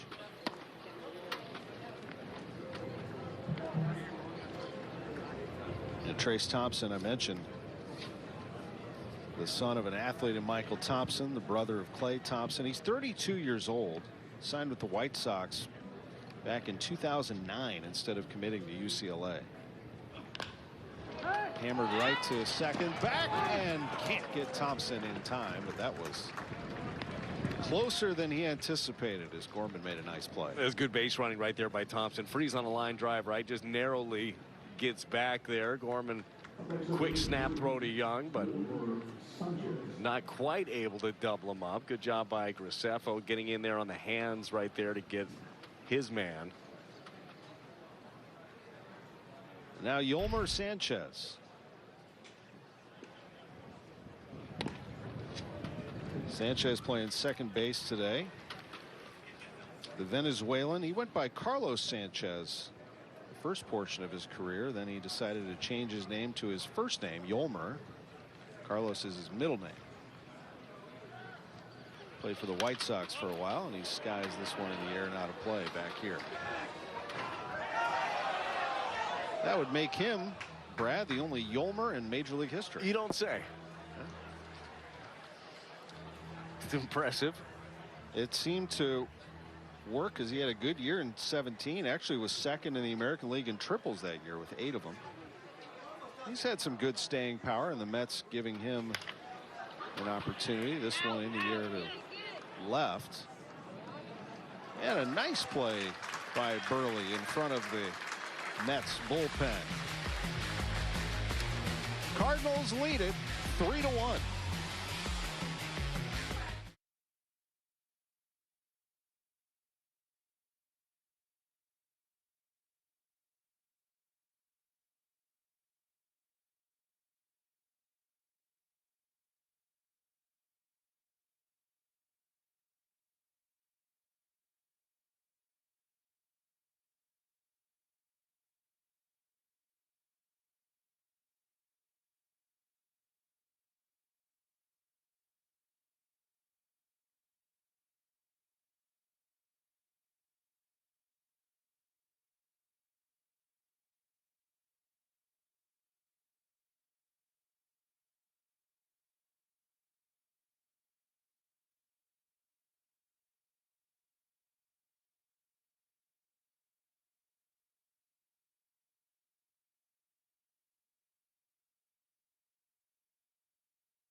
Bring your furry partner to Busch Stadium for the 19th annual Purina Pooches in the Ballpark Saturday, May 4th, when the Cardinals play the White Sox. Fans purchasing this special ticket will enjoy the game with their pooch with all-inclusive seats and a pregame parade. Order now at cardinals.com/pooches. 19 years they've been doing that. We got to be able to bring pooches to the booth too, right? Pooches in the booth. Why not? I'm sure it's not the designated area, but 'tis the day. I have one dog that would absolutely behave. The other one would not be able to sit still. Not in a bad way, just would be sniffing everything and quite possibly would want to leave his mark, if you know what I mean. Well, you know what? Maybe we'll have him hang out in the radio booth. That'd be a little bit safer for us. Gorman's down on strikes. Love our guys. Matt Pauley and Mike Claiborne are doing it right now, streaming the game. John Rooney, Ricky Horton, Mike Claiborne, Jim Jackson. What a great radio booth they are. Really like this player here, Thomas Adjacent. Texas League MVP. Bat to ball skills are extremely good. And so JC projects as a big league talent in the realm of, let's say, Brendan Donovan. Well, he's just he's a guy, he's got positional versatility. He can bounce all over the infield for you. Hits a little bit of everything. First of all, I never trust a guy that doesn't wear batting gloves because he's going to square everything up, is the feeling that he must have, and that's exactly what Sajaci does do.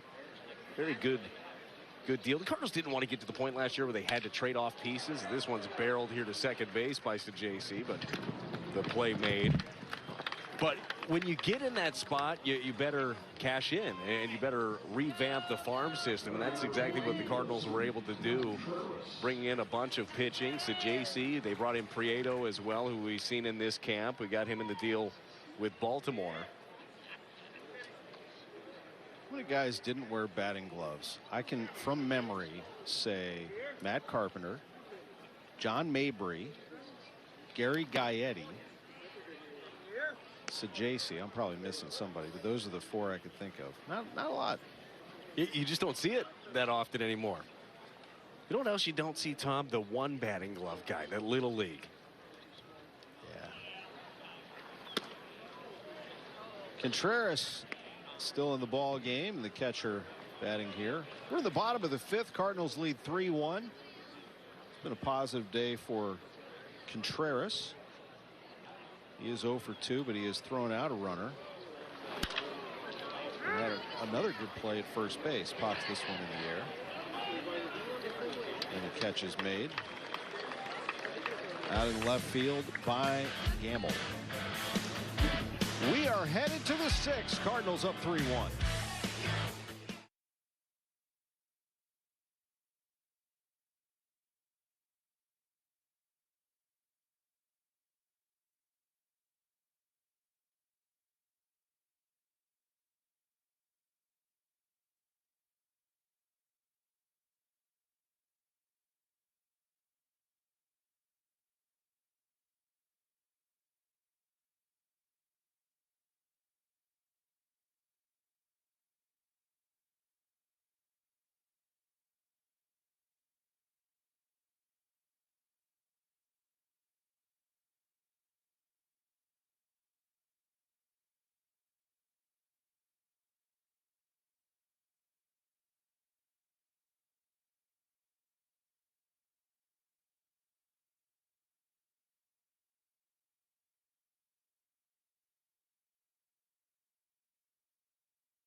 $2024 ticket packs are on sale now. They start as low as $55.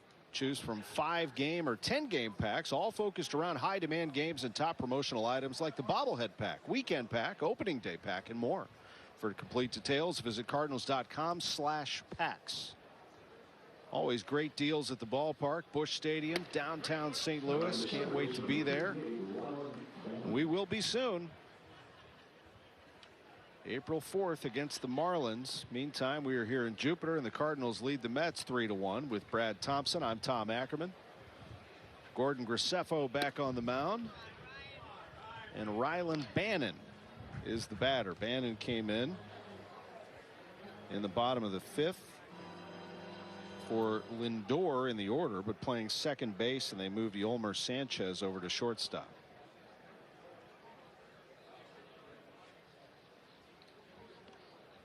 We get a good look here at Graceffo in his second inning of work.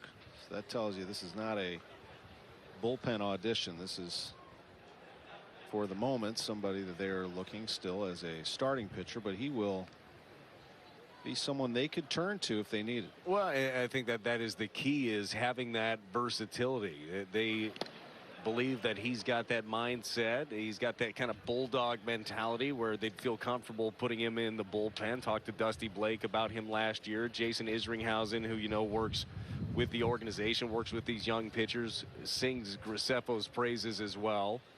But you still got to build these guys up, get them ready for the season with plans on him starting in the minor leagues. Up and into Bannon. 2 balls, 2 strikes. Graceffo was the minor league pitcher of the year in 2022. Pitched for Single A Peoria and Double A Springfield that year. As the pitcher of the month a couple of times too, and he records a strikeout here. Bannon goes down. A couple different variations of the breaking ball from Graceffo. That one, the tighter slider down and away to get Bannon swinging on this when he showed in this at bat the slower curveball also.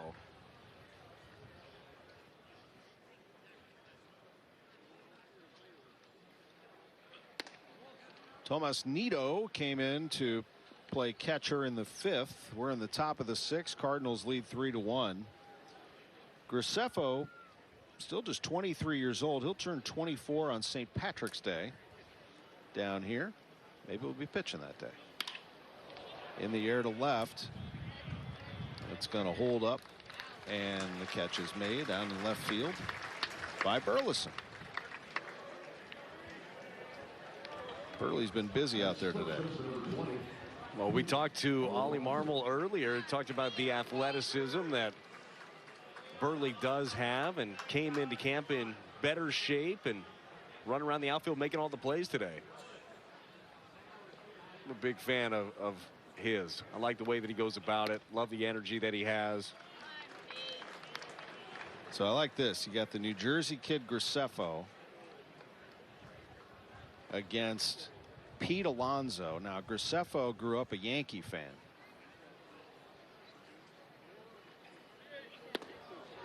Good pitch there. Alonso goes down to try to get it. Pete Alonso does not get cheated very often. Came out of his shoes on that one. 94 on the gun here at Roger Dean. You see the numbers. Alonso off to another good start. 4 for 8. Hit a home run against the Cardinals on Wednesday. The 0-2. He missed. 1-2. A good idea right there, though, with the fastball away. 96 that time on the gun from Graceffo. See what he brings him here on a 1-2. He takes on the breaking ball. A little off-speed delivery. Yeah, 2-2. I'd love to see him go right back to that pitch. Start that harder breaking ball. Start at middle and down the way. Easier said than done. 2 outs. 2-2 pitch to Alonso. And he stays alive. So that cutter backed up on him a little bit. Fortunately for Graceffo, it was in on the hands. Yeah, you love the velocity and movement combination from Graceffo. That's just different looks with that breaking ball, too. That's important. Yeah.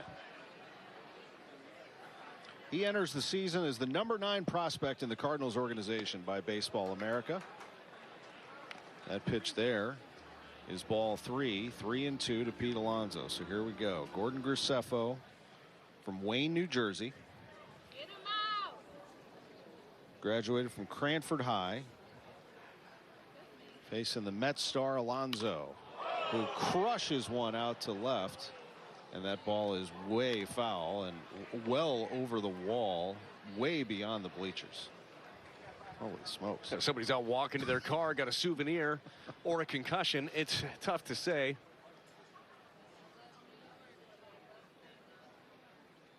Here's another 3-2.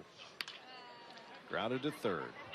Sajasi across the diamond, and Alonso is retired, and Graceffo slams his hand into his glove victoriously as we head to the bottom of the 6th.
Lucan Baker.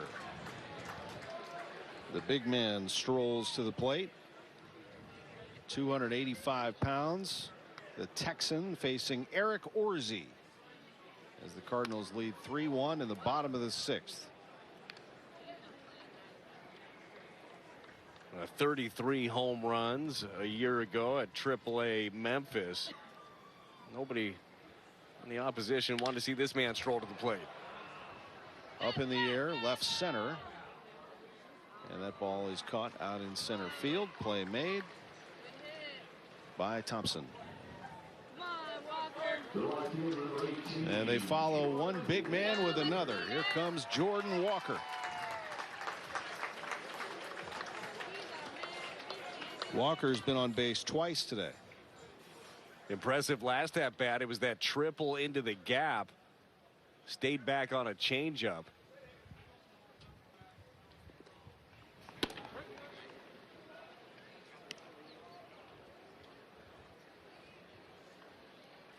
One out, one strike. Walker against Orzi. Cardinals still looking for that first home run of the spring. Someone get it today. Wind's been pretty wicked out of right field. It's calmed a little bit. Walker watches that one go wide. The fans have hung around. A great crowd here today with the Mets and Cardinals going at it, and some cloud cover making it very comfortable out in the seats. Good take there by Jordan. A couple of good takes in a row. That time the changeup there from Orzi right under the zone. A very tough pitch to lay off of. Just as I say that, the sun comes out here at Roger Dean. A 2-2, and he struck him out. Walker down on strikes.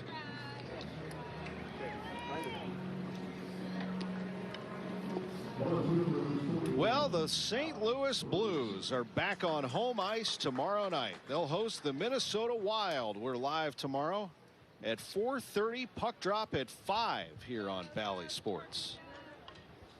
A little Saturday hockey for you. Good day here in Jupiter. Brad and I will be back on Bally Sports Midwest on Sunday.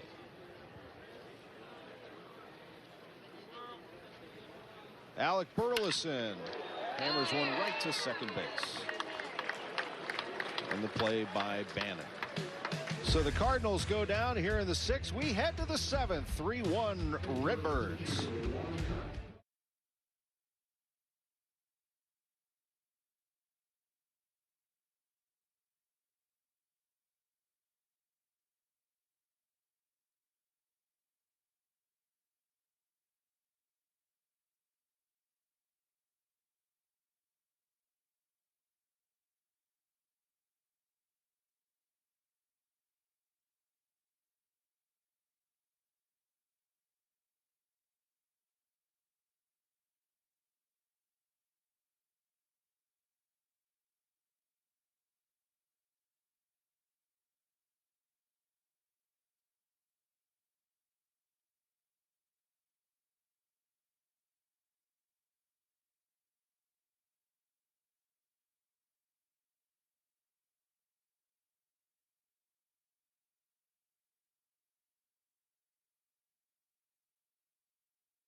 Top of the 7th in Jupiter, Andre Palante on the mound for the Cardinals. Ji-Man Choi will face him. Cardinals lead 3-1. Good to see Andre back for another year. Palante you would put in the category of ground ball specialist. So far so good this spring.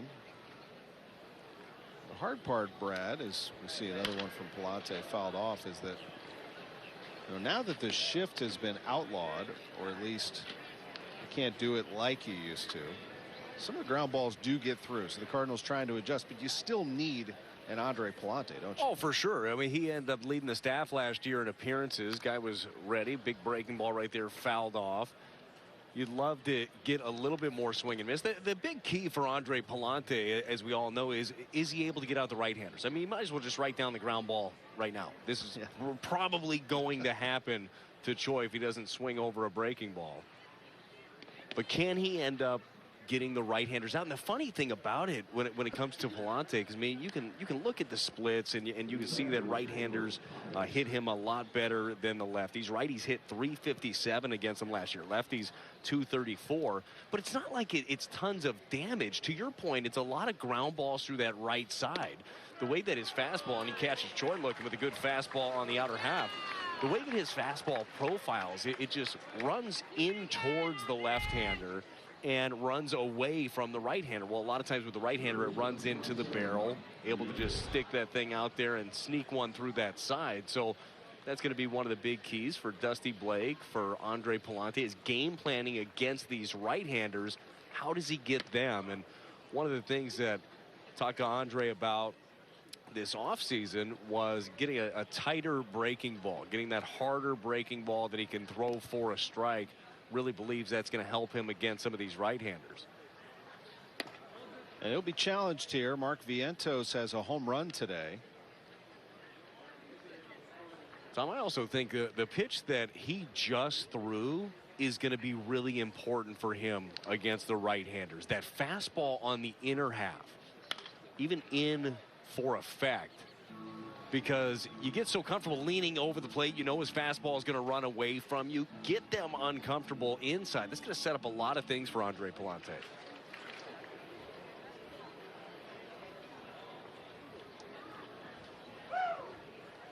Vientos taking there, and Palante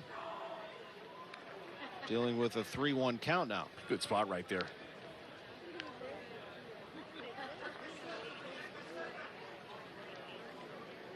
Here it comes, 3-1. Palante to Vientos, and he takes ball 4. So Vientos is aboard with a 1-out walk.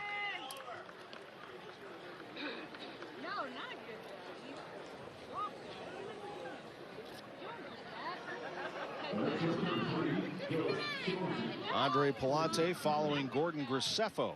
Graceffo had 2 strong innings, getting Pete Alonso to ground out. One of the highlights there at the end of that one. Really a well-pitched game for the Cardinals here today. It was a well-pitched game yesterday also. Absolutely, as this one's grounded to second. To second for 1, and over to first for a double play. That's the Palante special. 7th inning stretch time in Jupiter. Cardinals lead 3-1.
Well, your Budweiser plays of the game. How about Wilson Contreras in this one? Trace Thompson in the second tries to snag a base. Contreras said, not on my watch. And then pounces on this one. A little dribbler. Made a spinning throw to gun down the runner over at first base. Nice day for Wilson Contreras behind the plate. Good day for the Cardinals thus far. Jose Fermin bats now. Faces Cam Robinson.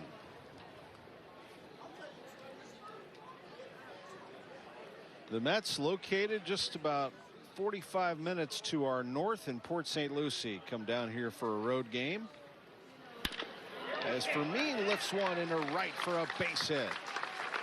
And Jose Fermin is 3 for 3. Yeah, have yourself a day, and showing off all of the skills really today for Fermin. He had a bunt hit, he had a 2-strike breaking ball, ground ball up the middle, and now this one going the opposite direction. You look at that side swing here, just really guiding that ball to the right side, taking what the pitcher's giving him. Terrific job. And the Cardinals have a base runner for Michael Ciani. And he shows bunt, pops it in the air. It'll be out of Nito's reach.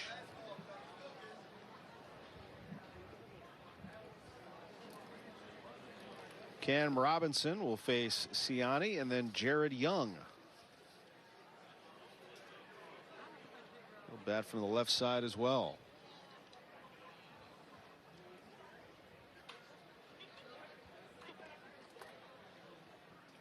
Ciani came in for Dylan Carlson. Carlson had a good day.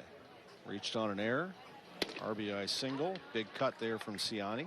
Dylan also with a stolen base. Great to see them putting him in motion. That ankle, testing that thing out.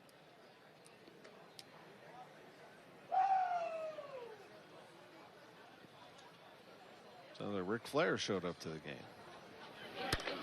Outside to Ciani. Cardinals bullpen getting busy.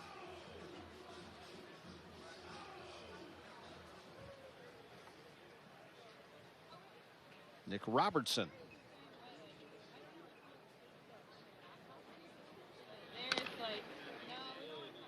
Cardinals got him from the Red Sox. Part of that Tyler O'Neill deal. He and Victor Santos came over in that one. Look forward to seeing him competing in this bullpen. That's one of the intriguing parts of this spring training. All these games. Watching these late inning relievers. This one is fly to left. Catch made out there by Gamble. And now Jared Young. So Fermin led off with a single, his third of the game. He reached on a bunt. Base hit to center, a base hit to right. Ciani flies out, and now Jared Young, who took Paul Goldschmidt's spot at first base.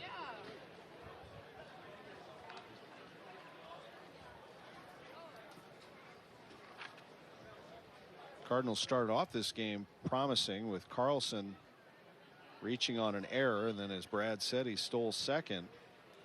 But then when Goldschmidt flew out to right, Starling Marte threw him out from right on the fly.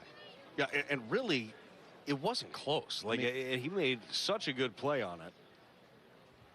It was delivered on a frozen rope right to third. Incredible throw.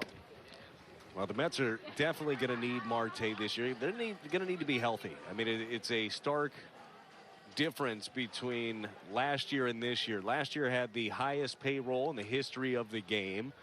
As we all know, the Mets had to trade off a lot of pieces there at the deadline. Gone was, Verlander and Max Scherzer. Traded off David Robertson as well, among others.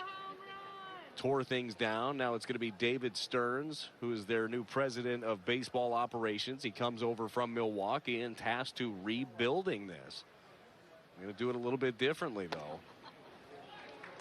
And a walk. So Young reaches base. You're right. It's interesting because, you know, Steve Cohen has been known to throw some money around, and they have a goal there to be good for a long time. So you got to be smart in how you're spending the money, but they still have the ability to do anything they want if the owner's feeling up to it. Well, for sure. It's nice to have that sort of financial flexibility, right? Have a little bit of freedom there.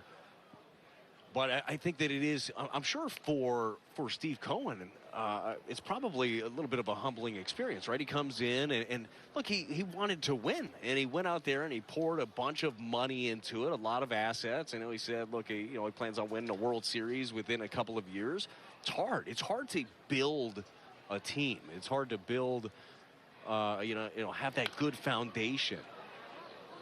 But that's the goal now, going a different direction. I think that David Stearns is a good hire for them. Obviously, have changed at the managerial position as well. Carlos Mendoza, the new manager, after 15 years in the Yankees organization, served as the bench coach for them.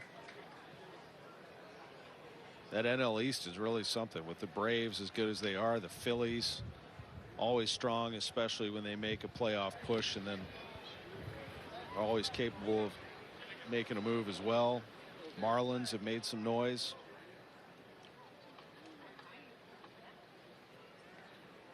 Certainly will get interesting in this National League. Very powerful Dodgers team. But as the Mets showed you last year, money doesn't always win you a championship in the offseason. Well, you never know. I mean, look at the Diamondbacks were able to do a year ago. A team that nobody had them doing that and making a run like that. But you get hot at the right time, you get yourself into the postseason, and then you just never know what's going to happen. Pickoff attempt and back safely.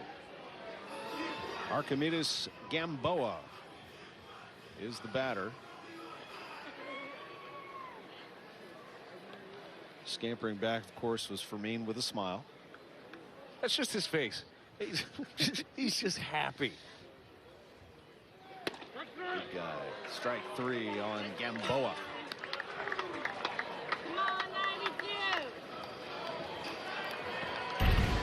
Thomas Saggese, as we see the strikeout of Gamboa. Yeah, fastball, top of the zone right there. Angel Hernandez rings him up. So 2 away for Saggese.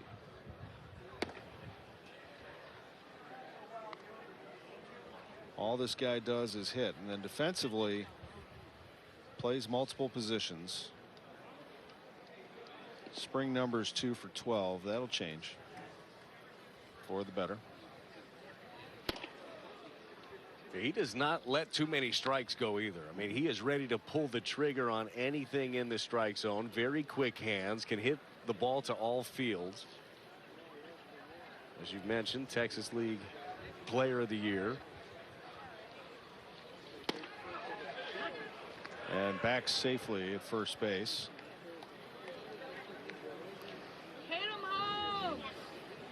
Good eye there by Nito. But yeah, Saggese at Frisco, 15 home runs, 78 RBIs. At Springfield, he comes in, hits .331, 10 home runs, 29 RBIs in 33 games. And then they elevated him to Memphis. That Texas League is AA, so the Frisco Springfield combo is too much to ignore. That is some big time production there. 25 home runs, 107 RBIs between the two.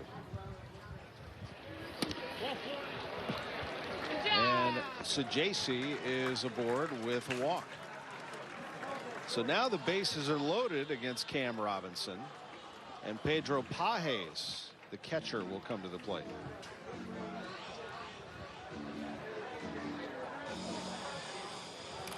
And they converge on the mound. The Mets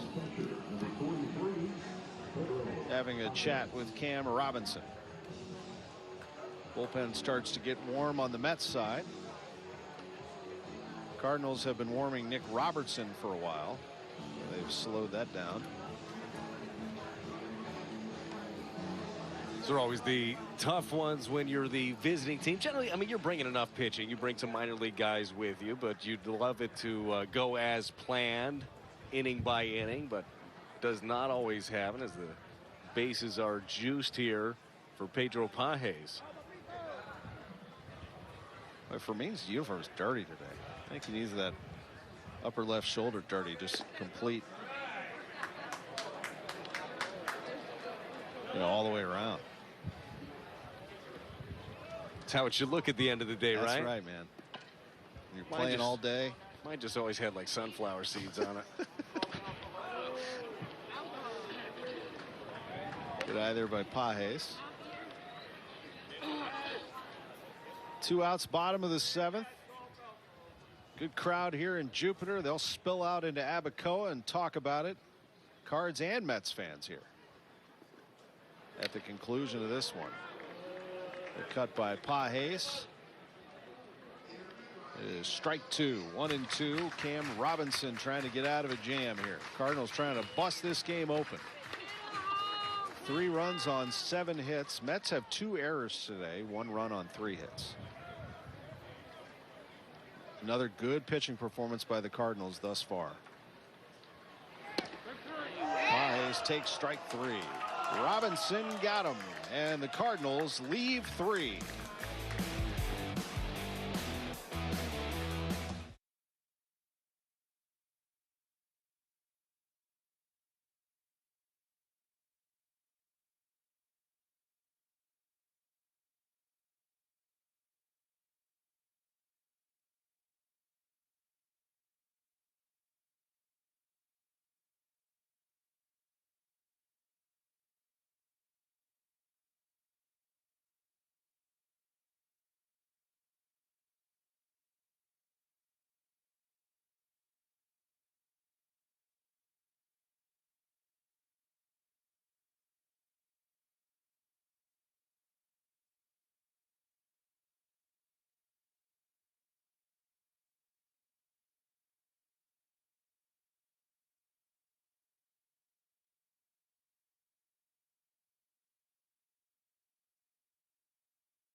Cardinals baseball on Valley Sports Midwest is brought to you by Chevrolet, the #1 selling brand in the St. Louis area.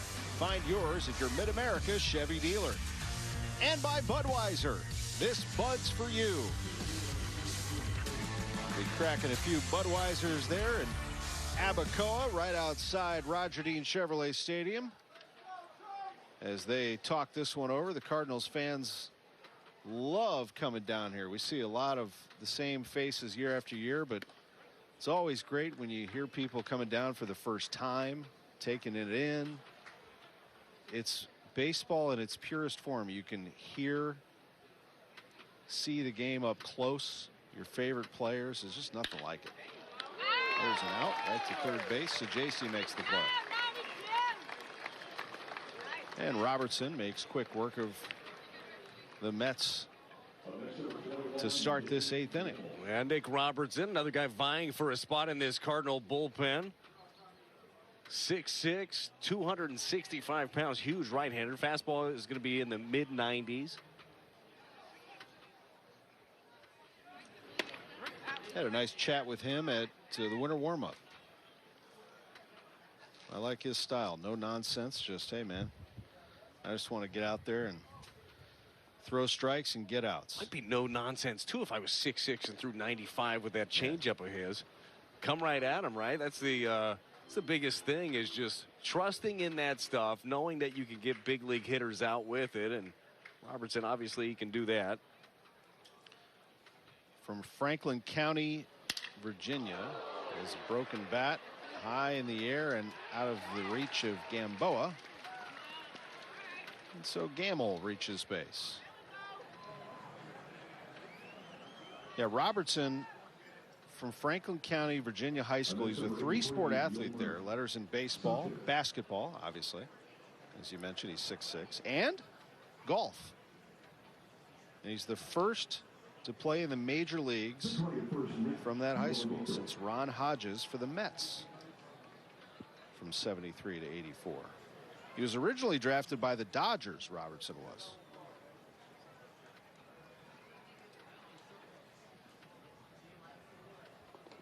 Yolmer Sanchez.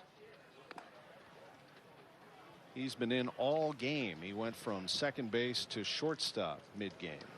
A three-sport athlete. Tom, how many sports did you play? I played basketball, was my number one. Played golf. Played a little bit of football, but I didn't grow until my really senior year and then freshman year in college. So I kind of backed out of football.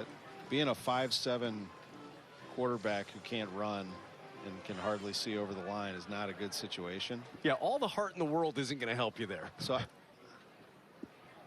So I became, the only way that I stayed in basketball was that I could shoot the ball.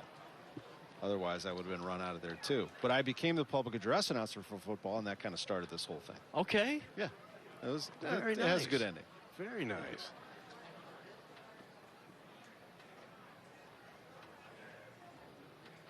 Sanchez lifts one into left center for a hit. So some action here against Robertson. First and second.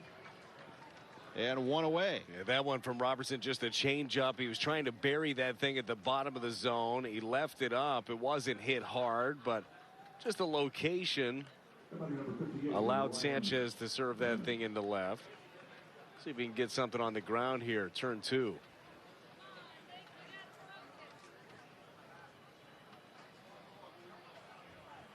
Well, Rylan Bannon's going to give it a shot on the Mets side.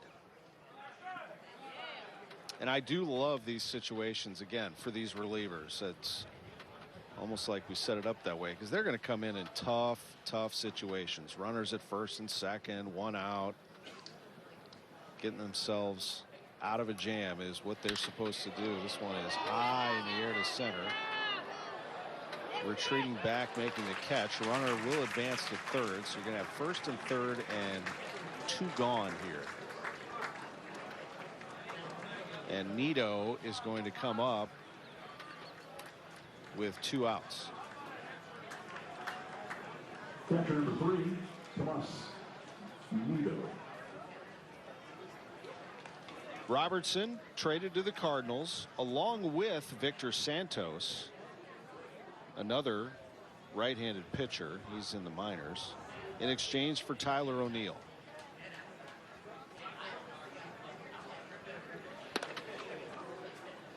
Tyler had a good run here. Just injuries caught up with him.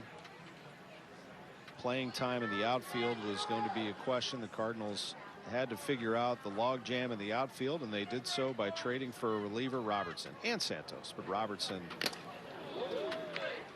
in their eyes, was what they were looking to do, and moving O'Neill. Yeah, you had to get clarity in that outfield, and Lars Nootbaar has done enough where he put himself firmly there. You knew that Walker was going to be in the mix, playing in the outfield every single day, and they love what Tommy Edman brings in center field.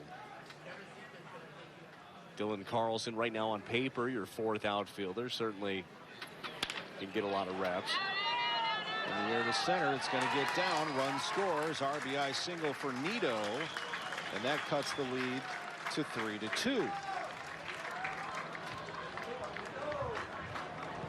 Frustrating frame right here for Robertson because nothing is hit hard off of him. It all started with the shattered bat single, then a changeup that was dumped into the outfield, and this time it's the slider. It's away, it's off the plate, but it's elevated. And again, that's just the key, is it was just up enough for him to be able to get the bat to it.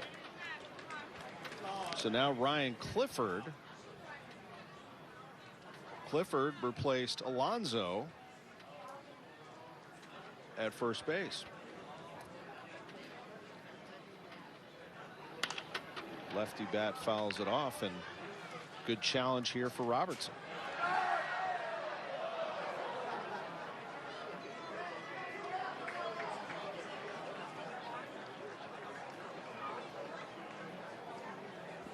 Tom, I'm going to get you some shades like that. I think you could pull those off. Grounded to second. Robertson gets out of it, but does give up a run. It's 3-2 Cardinals. We head to the bottom of the 8th.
This copyrighted telecast is presented by the authority of the St. Louis Cardinals and may not be reproduced or retransmitted in any form. The accounts and descriptions may not be disseminated without the express written consent of the St. Louis Cardinals.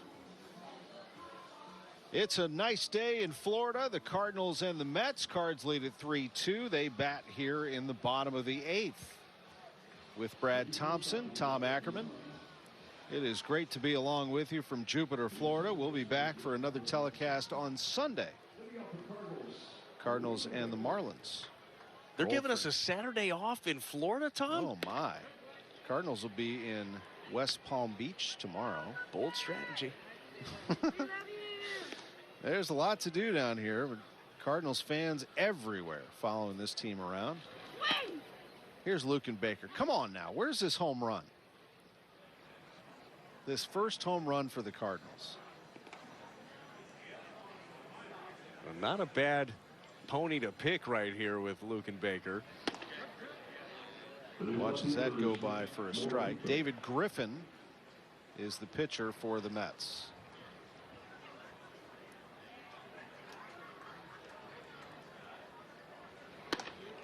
Up and into Baker.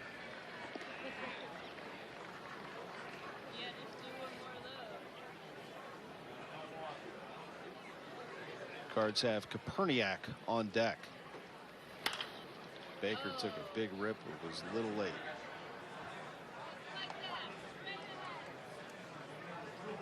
Cardinals scored their runs in the 3rd and the 4th. RBI single by Carlson in the 3rd. RBI single by Burleson in the 4th. And in between there was an RBI ground out by Goldschmidt as Baker walks.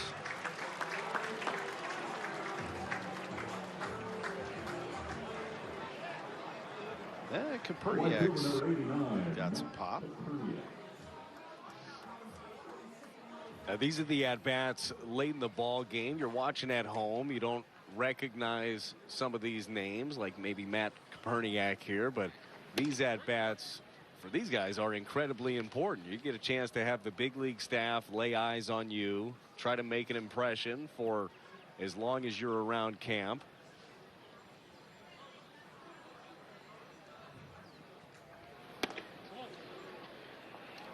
Kaperniak hit 14 home runs last season for Memphis after he moved up from Springfield. And the year before that, he hit 14 down in Springfield. Takes a rip there, and it's a strike on Koperniak to make it 1-2.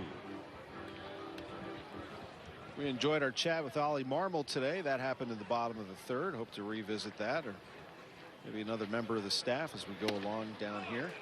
And a strikeout of Koperniak. That is one of the most fun things in spring training. Got so many opportunities to catch up with everybody. Enjoyed that talk.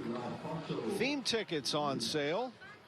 They now feature returning favorites like Star Wars Night, Margaritaville Night, Grateful Dead Night, and many more. New for 2024, check out Battlehawks Night and 90s Night. For a list of all 2024 theme nights, visit cardinals.com/theme.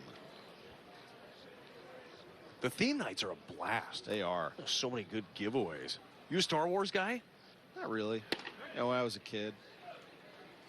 Too cool now? It just didn't really stay with me. Now, a lot of my friends are. So I hear about it.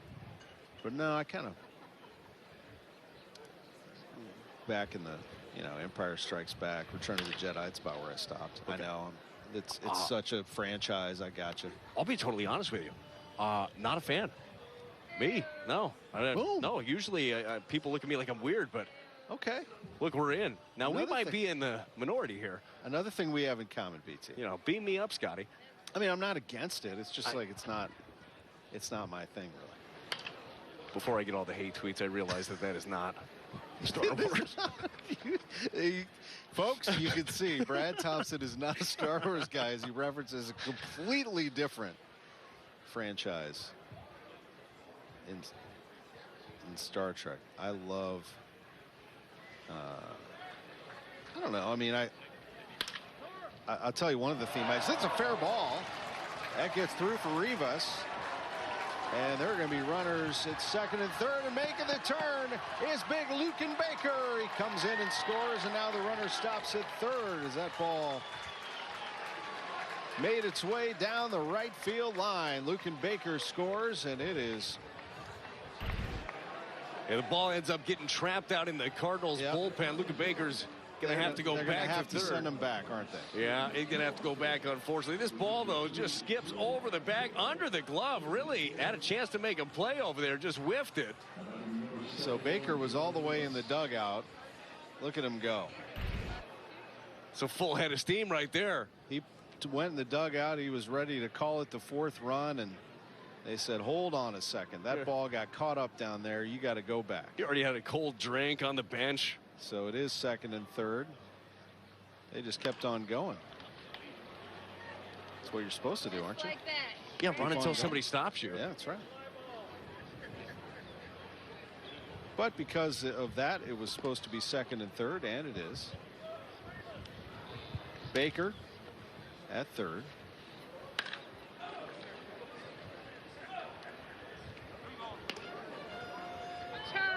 Jeremy Rivas. Go, Jeremy!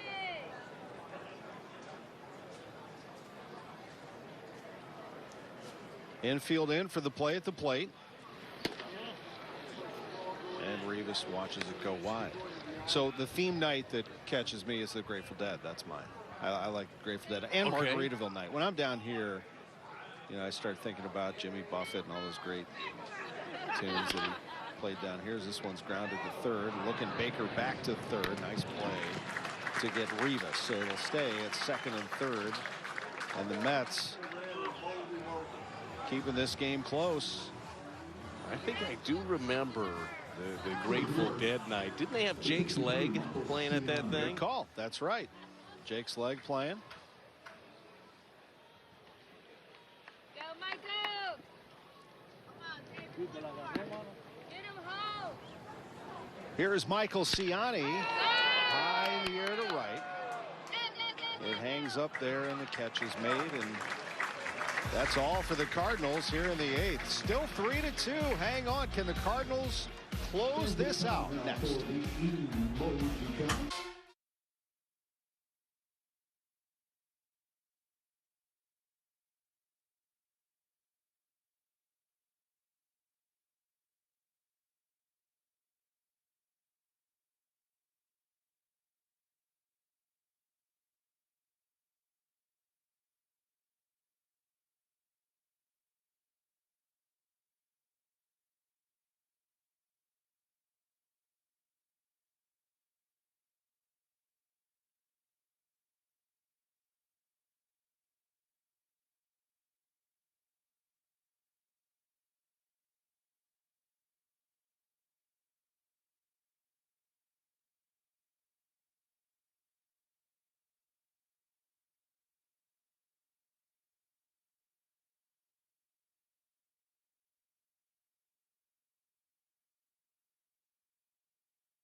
Back in Jupiter, and Brad and I will be here for you on Sunday on Bally Sports Midwest with more spring training coverage. Cardinals and Marlins at noon here on Bally Sports.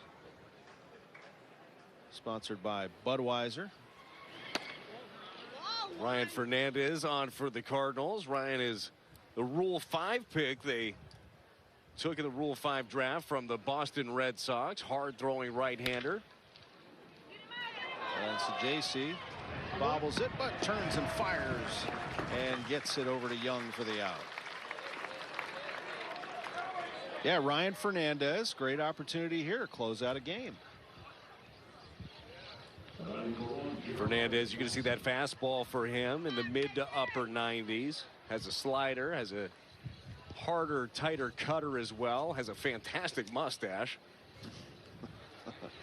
He does. Thinking about growing one of those out this year, Tom. Yeah. It's going to take the whole year. I kind of just start looking like get the catfish wispy. It's not the best look. There's a base hit up the middle for Jeremiah Jackson.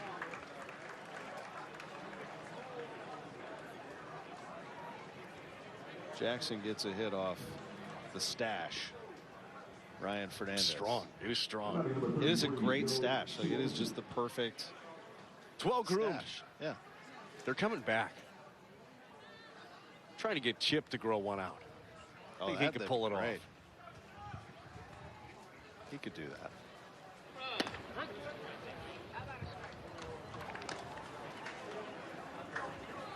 Joe Suozzi, the right fielder, came in for Starling Marte. With the runner at first, Jackson, and Fernandez trying to close this out for the Cardinals. They lead it 3-2. They have not scored since the 4th inning, but pitching has held up quite admirably. Robertson leaked a little bit, but was able to close out the 8th. And now Fernandez, as the Cardinals get not one but 2 pitchers from the Red Sox to help their bullpen. I like what we saw too from today's starter. Matthew Liberatore went 3 innings, only gave up 1 run, that home run by Vientos. But I thought it was a nice progression for him from his first game. He showed better feel for both his slider and his curveball, something he really wanted to focus on. Commanded counts well. I agree. Good pitch there, and down goes Suozzi. Liberatore went 3. O'Brien with a scoreless frame. Graceffo, Palante, Robertson, and now Fernandez. Look at that. Fernandez showing off that slider to get the punch out. I'll tell you who I was really happy to lay eyes on for the first time today was Riley O'Brien. Big fan of what he's working with. Yeah, he looks good. Right back to him. Fernandez says, look what I found. I found the end of the ball game. That'll do it.